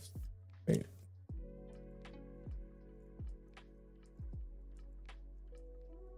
Data mining and urban and mining. Okay. And mining. Relevant to the mining and energy sector.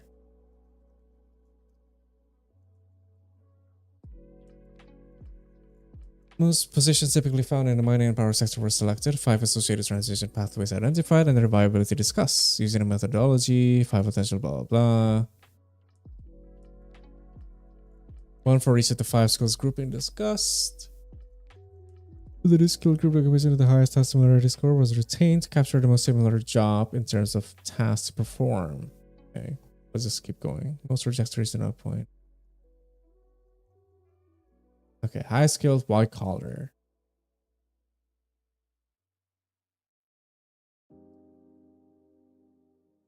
No, let's do it same way. Energy engineer.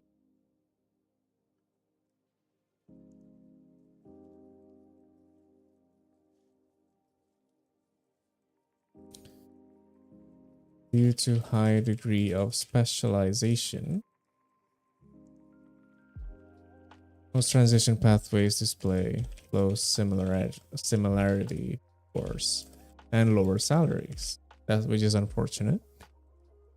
Energy engineer mainly performs non-routine analytical activities and rarely executes non-routine interactive tasks. For professions, average salary is high and equal to 4,600, 4.7k.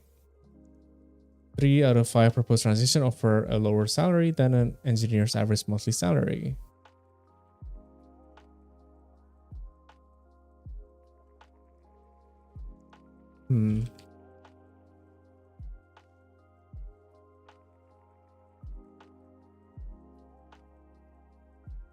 I see. So we went through this at the beginning, because we can continue.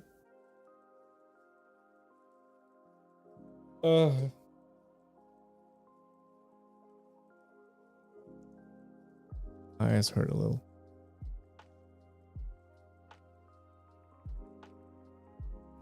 Okay, I think I'm forcing myself at this point. I should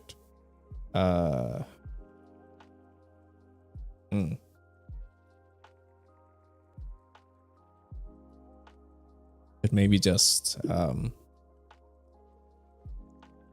decompress, I guess, by playing some games. Been playing this game called Turmoil. These were a nice quick few sessions. Or yeah, I don't think I'll play Elden Ring. Fuck that. Okay, hang on. We'll just do this on Saturday. I'll do a longer stream probably. Close that. Steam.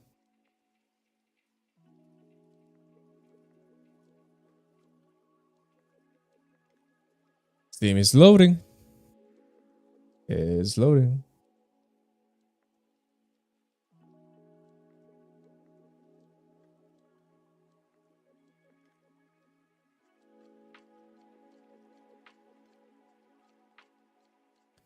Hang on a minute.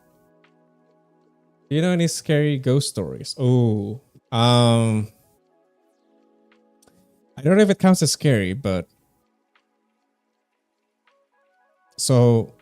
but I don't want to. I'm sleeping alone tonight. I'm not gonna share you any ghost stories. Heck no. I'm tempted to share my personal experience, but I don't think that's wise. So I would have to respectfully decline, I'm afraid.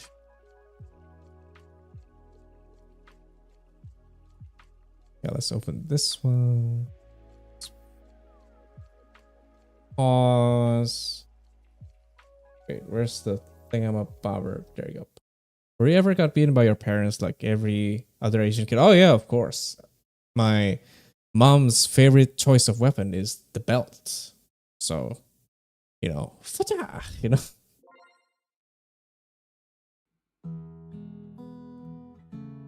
All right. Since we've been delving into, wait, hang on, I think is it too loud? No, I don't think so.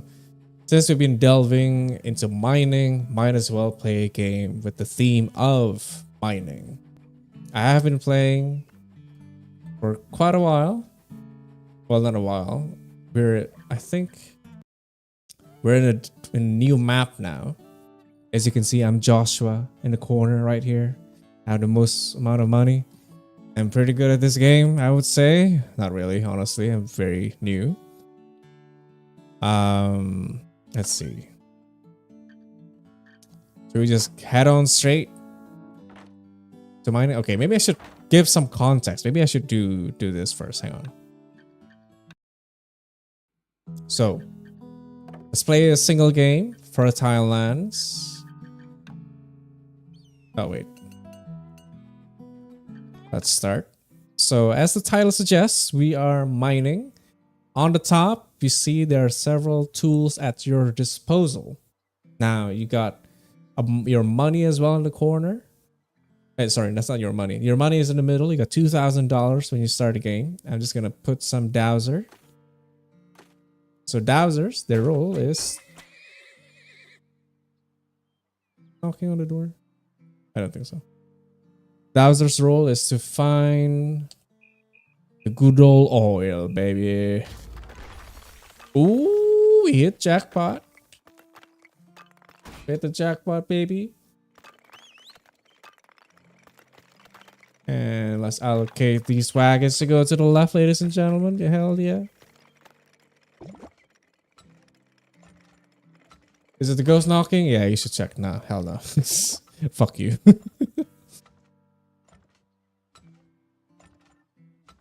Please move a bit faster. I need to dig deep. Ooh, nice. Maybe I should put another one right in the middle. That much.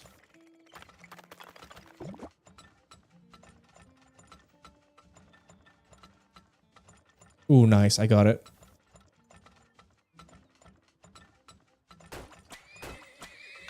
Let's go. Let's go. What else? Let's keep using dowsers.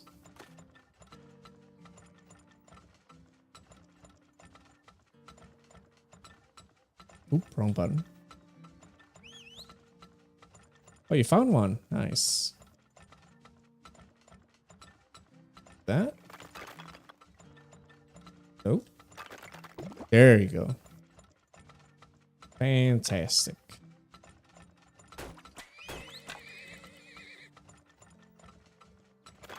It's a very nice and chill game, I have to say.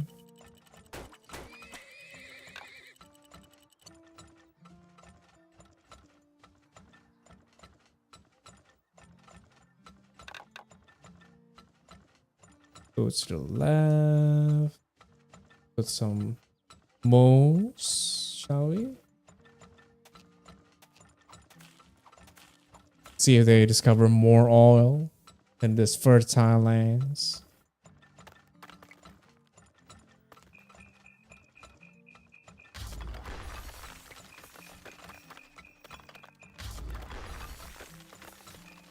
Nothing really? Interesting. Oh, goddamn.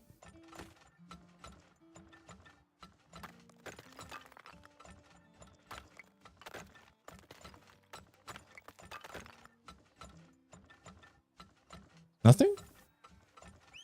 Okay, there you go. More there.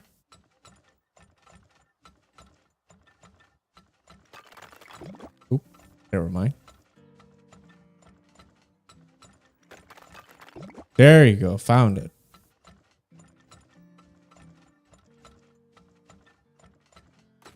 Use another dowser.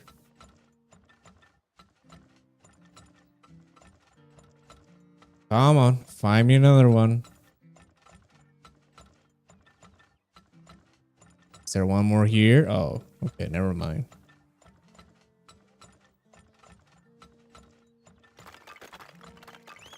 There you go. One more down here, really? Ooh, quite a lot actually.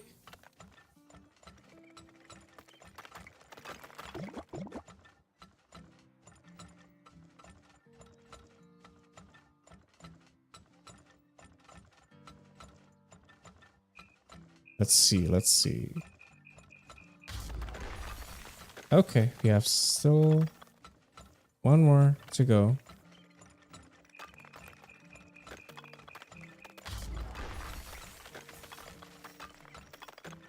Just one more attempt down here.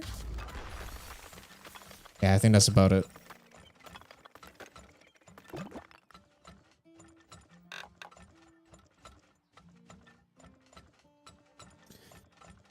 What a shame. I was expecting more, honestly.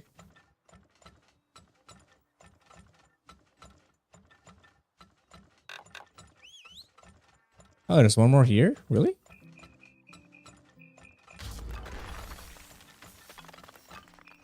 Where? The fuck? You fucking liar. Oh, never mind. You're not a liar. Sorry about that. Let's do this. Ooh. It's not really the most efficient way of doing it, but it's fine. How would you win the game? You don't. You just collect oil as much as you can. Unless if you're in a campaign where you compete with other players, but in this case, you just mine. I guess you do win if it turns out, say, you... Do we actually increase the intake if we do that? No? Same. Never mind.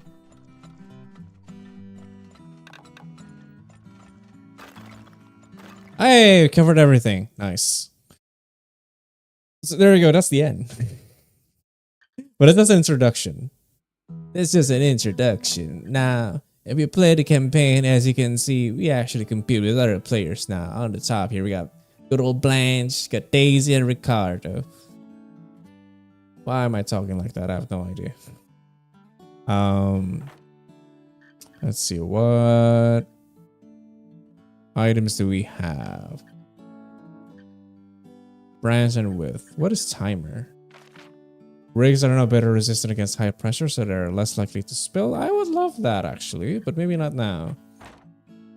I would much rather buy something else. Yes, quite. Tired low prices. Leave me some cash and the price that left in will never go below 0.77 cents next year. Yeah, that's actually very low. So this one is 90 at 4K. This one only 1.7 at 0.7. Okay, maybe I need to do a land auction first. And see what's what. Can you do British accent? Do I? Now, as you can see... That's a bad one. Now in the stage, the purpose is to find a plot of land in which you would like to mine. As you can see, the mayor is telling us, welcome to the auction. Are you ready to start bidding? Sorry. Let's do this one. So the numbers determine the likelihood of how fertile the land is going to be. So 49, 47, I think is already pretty good. So let's do that one. Shall we do a little fancy thing? Yeah, why not? 77 cents is pretty nice deal. Let's go. Dowser. Wagon.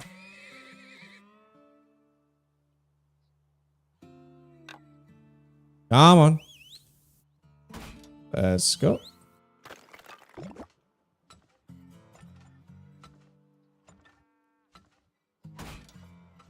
Let's go. Oh, I missed. Damn it. That's fine.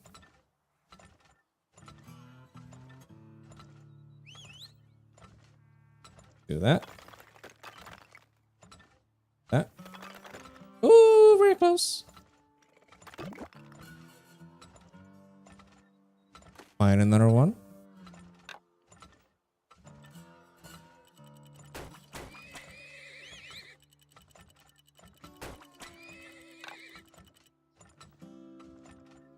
Yeah. Let's go. Nice.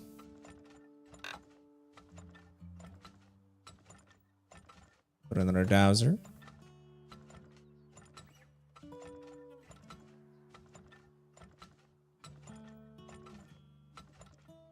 Damn straight. Let's keep it coming.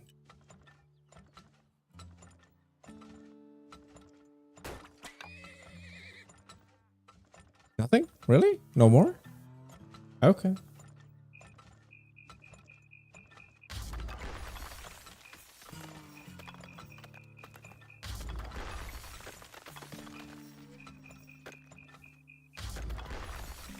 Wow, that's it, huh? I guess there's one more here. How should I go about this? Let's see. Can I... Ooh, branch limit reached. Okay, do that. Oh, it's the same. Same damn pocket. Jesus. Okay. Why don't you increase the number of horses? Because it's enough to supply the oil without causing any spillage.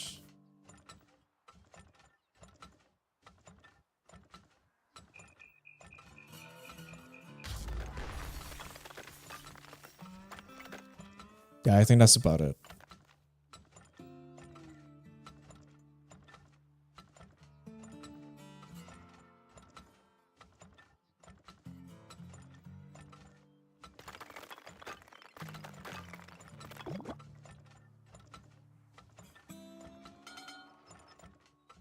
There you go. Nice. Nice. Let's go.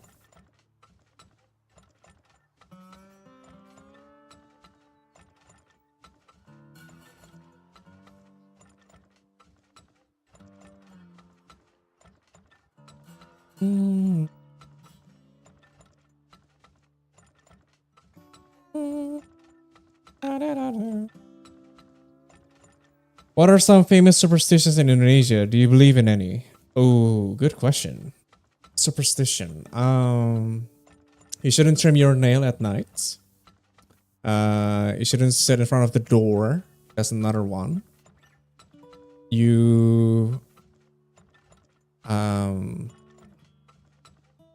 think you shouldn't shower at night either. Yes. And you need to keep scissors. Oh, I'm scared about that one. Scissors on tables, yes. And let's see what else.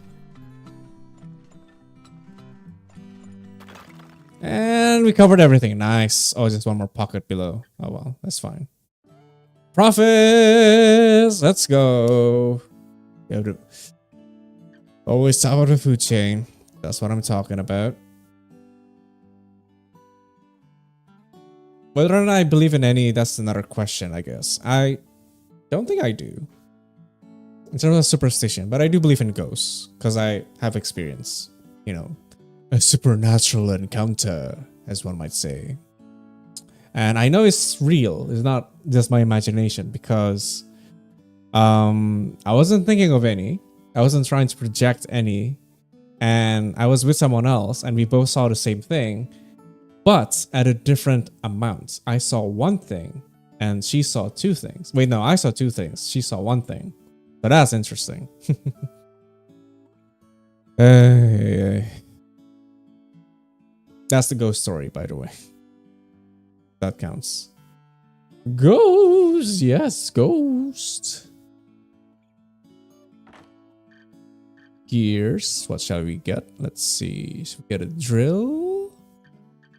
Branch, timer. What is she? Daphne, Kyle. Man, pretty expensive. Spelling fine? No, I don't need that. I'm fine. What do you have? Def 3. Is this for dowsing? Ah. Could use one of those. Yeah, Def 3. Let's go.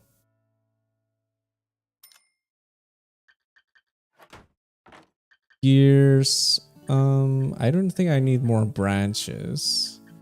Timer, not really as well. I think we can stick with this for now. But I do have a lot of cash. I feel like might as well buy the drill. And let's go. Land auction. What's the one thing a guest should not do in your house for them to get thrown out? Ooh, in my house. Ooh, take off your shoes. I know like in Asia it's quite common to take off your shoes, but like I mean sometimes when you watch movies, series and whatnot, these goddamn Americans, I tell you, they would actually put on their shoes to their beds. It's like makes no sense.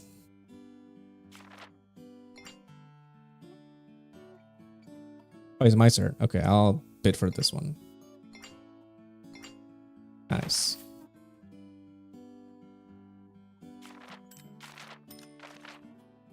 Cool, cool. Let's dig, baby.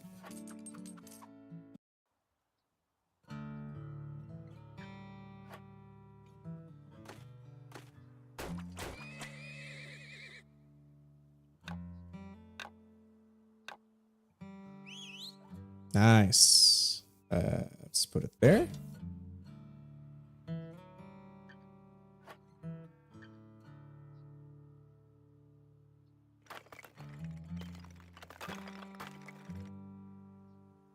Oh.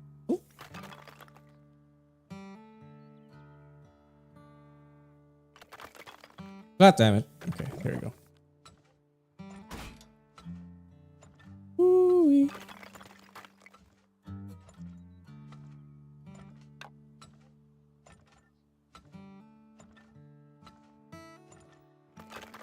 Nice, got it.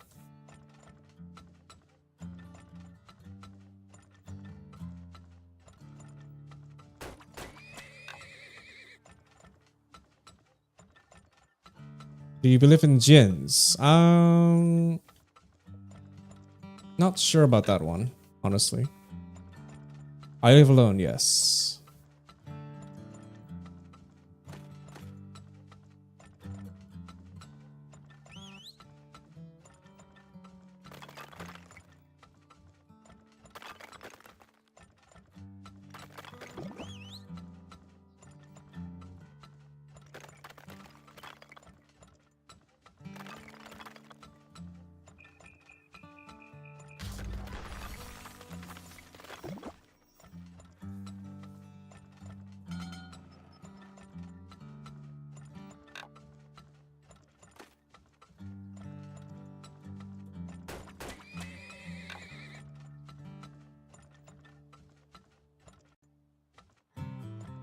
Okay. Ooh, price.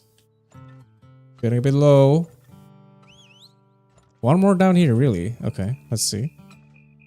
Show me the money. Oh, it's a biggins. It's a biggins. Okay. Let's keep it coming.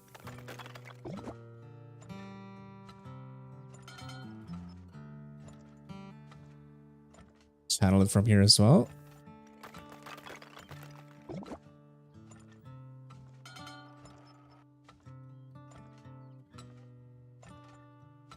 Let's go. Ooh, price? No, it's fine. Do you like your company or does it get boring after some time? I've only worked there for 6 months. So no, it's not boring yet. And besides, the work is really aligned with my aspirations in a lot of ways, so. Really? You need more horses? Thousands, come on. I'm sure there's more.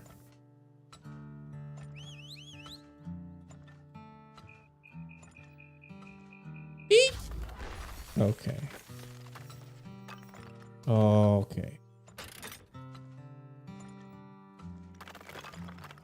Nice. Got it. This must be down here somewhere. There you go. Found it.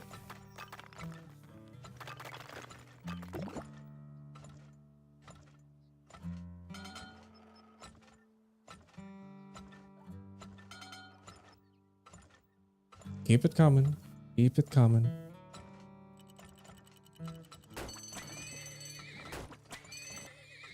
Wow.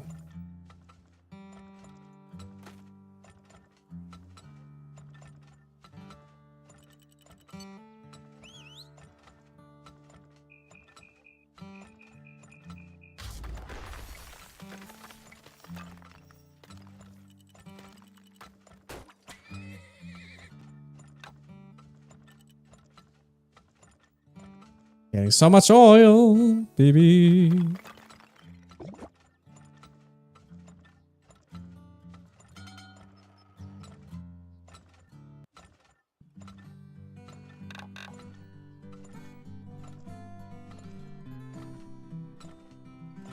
And there you go.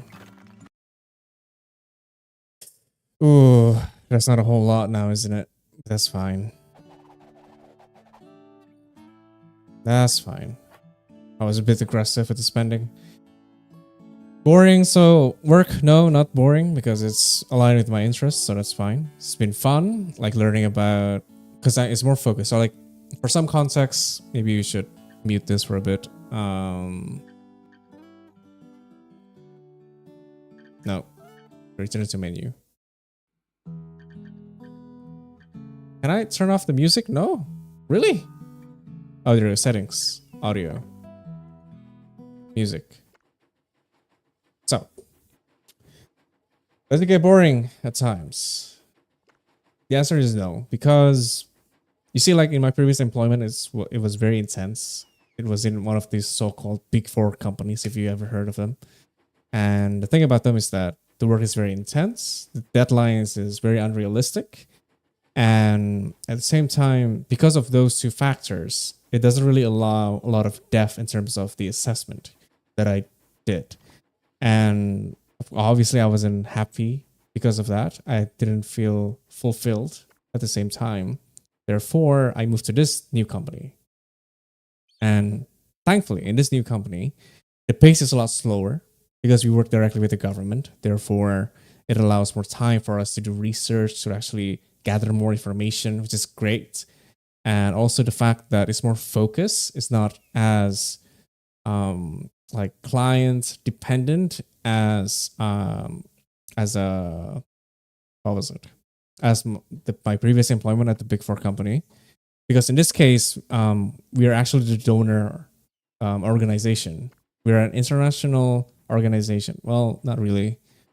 We are a development agency, let's call it that, that is sponsored by a certain government, foreign governments.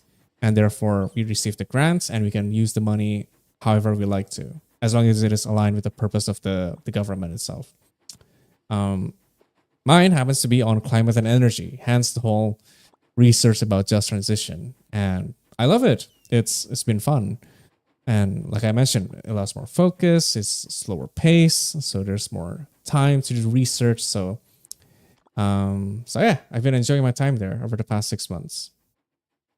If there's only one downside, is that the people don't party as much as the ones at the Big Four company. Which I guess makes sense because there's more stress in the Big Four company, therefore more need to let out, and what better way to let out than to party. So there you go. Anyway, the next question. Do you like living alone? Does it ever get lonely? What was your living arrangement during COVID? Good question. So living alone, do I like it? Yes and no. Alone as in a way that I live without my parents. There's some plus to it. I feel more well, there's more freedom, obviously.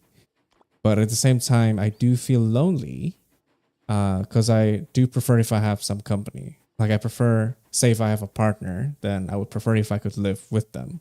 That would be nice. I mean, having someone to cuddle every night, that's nice, right? So there's that. But right now, I mean, do I feel lonely? Every now and then. But then I have, like I can just chat, I guess, or call people to keep me company, or play games, or stream like what I'm doing right now. Last question. What was your living arrangement during COVID? So during the first few months, I was actually in Jakarta. I was still in Jakarta, which is the center of COVID during the outbreak. But only for a few months before I decided, yeah, fuck it. I'm just going to go back to Bandung, which I did. And I stayed there with my parents. Bandung is like another city, which is like close to Jakarta for some context. So I lived with my parents for the most part until 2023, actually. Yeah, 2023, before I then moved back to Jakarta for work. Although, to be fair, like before that, I did go back and forth to Jakarta a couple of times. But for the most part, I stayed in Bandung with my parents. That is where I started my YouTube. And so if you see my earlier videos, like back then with the different setup, that was in Bandung, in my parents' house. So yeah, that was my living arrangement during COVID. Now I'm back again, alone again, naturally. But anyway, back to music again. Beep.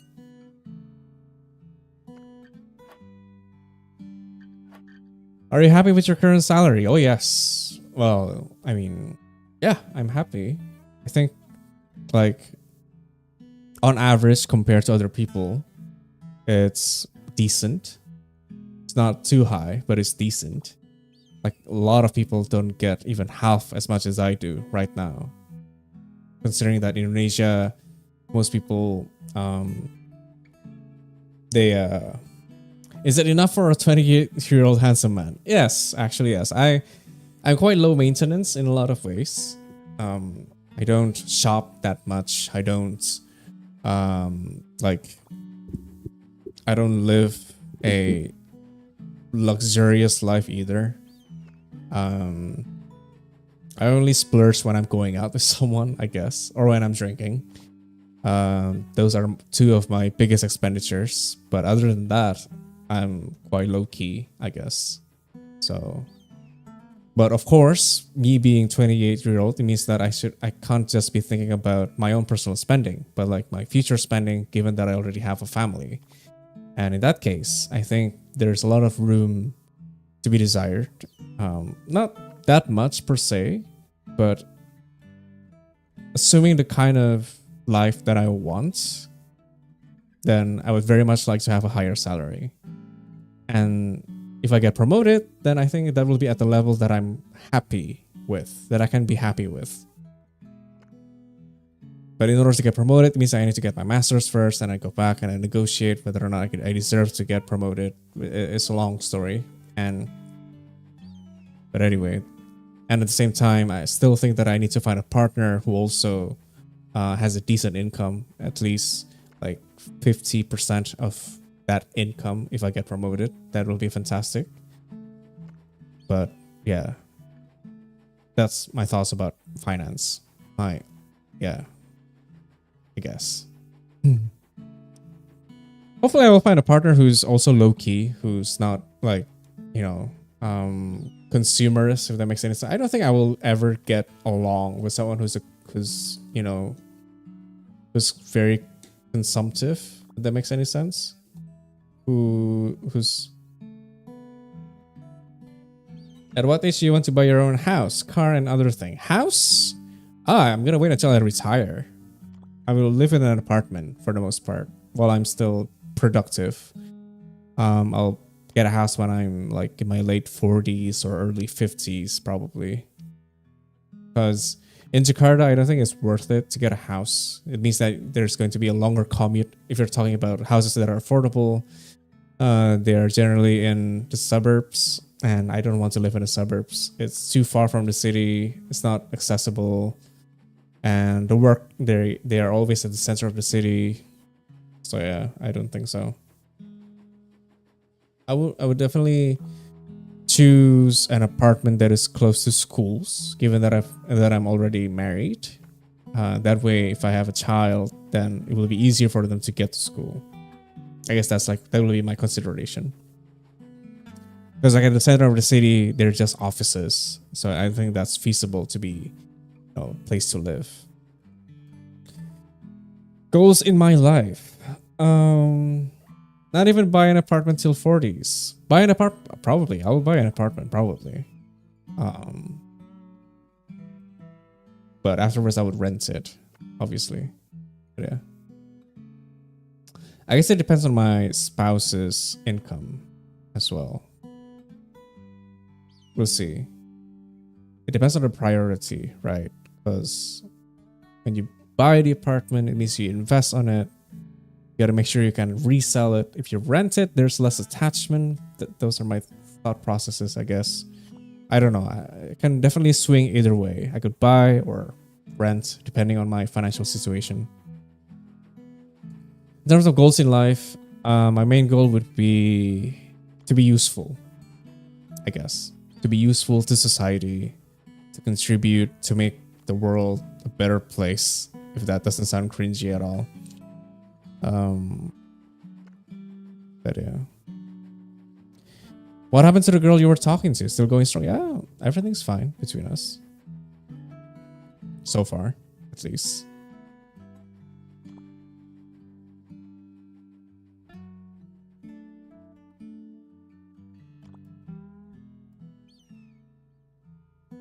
Okay, it's 11:15. I think it's about time we wrap up. Do you want a girl or a boy? Be honest, and why? Okay, what's with the exclamation mark? I want a girl. For sure, I want a daughter. I want a daughter because I have this aspiration where I would want to braid their hair every day before school when they're still, like small. So that's what I want to do. Because I like braiding hairs. It's very therapeutic for some reason. I like doing that to my colleagues. I like doing that to my partners, of course. But yeah, I like braiding hairs. And I don't know, the fact that something about girls that they they have access to more clothing alternatives, and I just want to dress them up. Just buy them clothes and dress them up. I think that'll be cute. I'll definitely be that type of dad, a weird one who likes to do dress ups. You gotta have a boy with long hair for that. Technically, yes. Technically, yes. Yes, that's true. But again, like, as much as I want to break gender norms, societal norms, and all that stuff, I don't think we've reached that stage yet in Indo. We're still a long way to go. But yeah. So chances are, in terms of meeting my selfish desire as a parent, it will have to be a daughter. Because I don't know, as much as, again, gender norms and all that stuff, I don't want to essentialize femininity with women or masculinity with men, but I do relate to femininity a bit more compared to masculinity. As much as I'm masculine presenting, I guess, like, stereotypically. I mean, I'm kind of flamboyant at the same time. Who knows? Is being gay normal or still a taboo there? It's definitely a taboo. A lot less in Jakarta though. Let me take that off. Nothing's even playing. A lot less in Jakarta though. I think people are more accepting here, but it's still, in terms of parental acceptance, definitely not. But if, say, you're going out to a mall, especially in the more high income areas, the more privileged areas, then it's more normalized. Sometimes in bars, even there, we have some gay bars, or at least bars where once a week it will be a gay bar. Yeah, definitely still a taboo. I mean, I myself, I would say I'm, at the very least, I'm bi curious. So I made out with men before, but I've never really been romantically attracted to men. So yeah. And I'm very open about it, especially with my colleagues, my friends. Like, hey, I'm kind of bi, actually. Just as a way to normalize it, because I'm not the kind of person who cares about it. I just be open about it. I want a daughter too because I grew up with 3 elder sisters. Maybe that's one of my reasons as well. Because I grew up with, well, when my parents divorced, I stayed with my mom and my sister. And when my dad remarried, he remarried with someone who already has a daughter. So I have a stepsister. Therefore, I bonded with her as well. So I'm used to being surrounded by girls. Maybe that's another reason.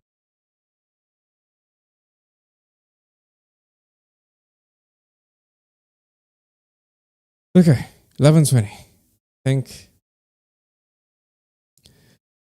I think I'm I think I'm gonna call it for now. I'll stream again on Saturday. I'm gonna try to stream earlier if that works. So uh, I'm not making any promises though. But say like I stream in the afternoon all the way until 11, if that's possible. I'll have dinner midway, and maybe I'll eat something while reacting to a video, because there are a couple of videos that I want to react to, like podcasts and all that stuff. That will be fun, I think. And I'll play some games as well in the middle. So it's like a variety stream of sorts. Yeah, I think I'm gonna do that.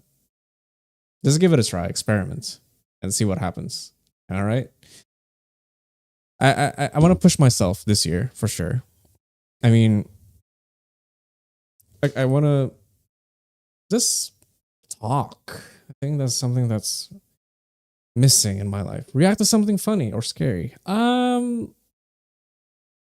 Maybe. I think my podcast is a bit serious. It's political stuff again. I do apologize, but yeah. But maybe like as a palate cleanser, I would love to react to something funny. We could do that for sure. Okay. That is all for me for now. Thank you so much for watching. Hope you gained something from it, even though As always, we ended it with a bit of a gaming session, a short one at that, but nonetheless, a gaming session nonetheless. Next stream, I'll finish chapter 6 and probably go all the way back to the top to understand the labor context as to why, as to their preferences to be precise. And maybe there's also this other report about nickel mining that I want to go through, which is very interesting. And yeah, that's about it. And play some more games. I'll finish Elden Ring on Saturday, I guess. We can do that for sure. So yeah. And react to a podcast about what was it called? Something to do about online drivers. Yeah. And startups. And whether or not they treat their workers fairly, which the obvious answer is not. But that's for Saturday. Thank you so much for watching. See you guys in the next one. Thank you for everyone populating the chat. AJS especially, hello. Thank you so much for being on the stream. And I'll see you guys in the next one. Like and subscribe and all that. Wait, that's like for recording. Like the stream. Yeah, like the stream. Thank you. I'll see you guys around, okay? Yeah. Good night. Ta-ta.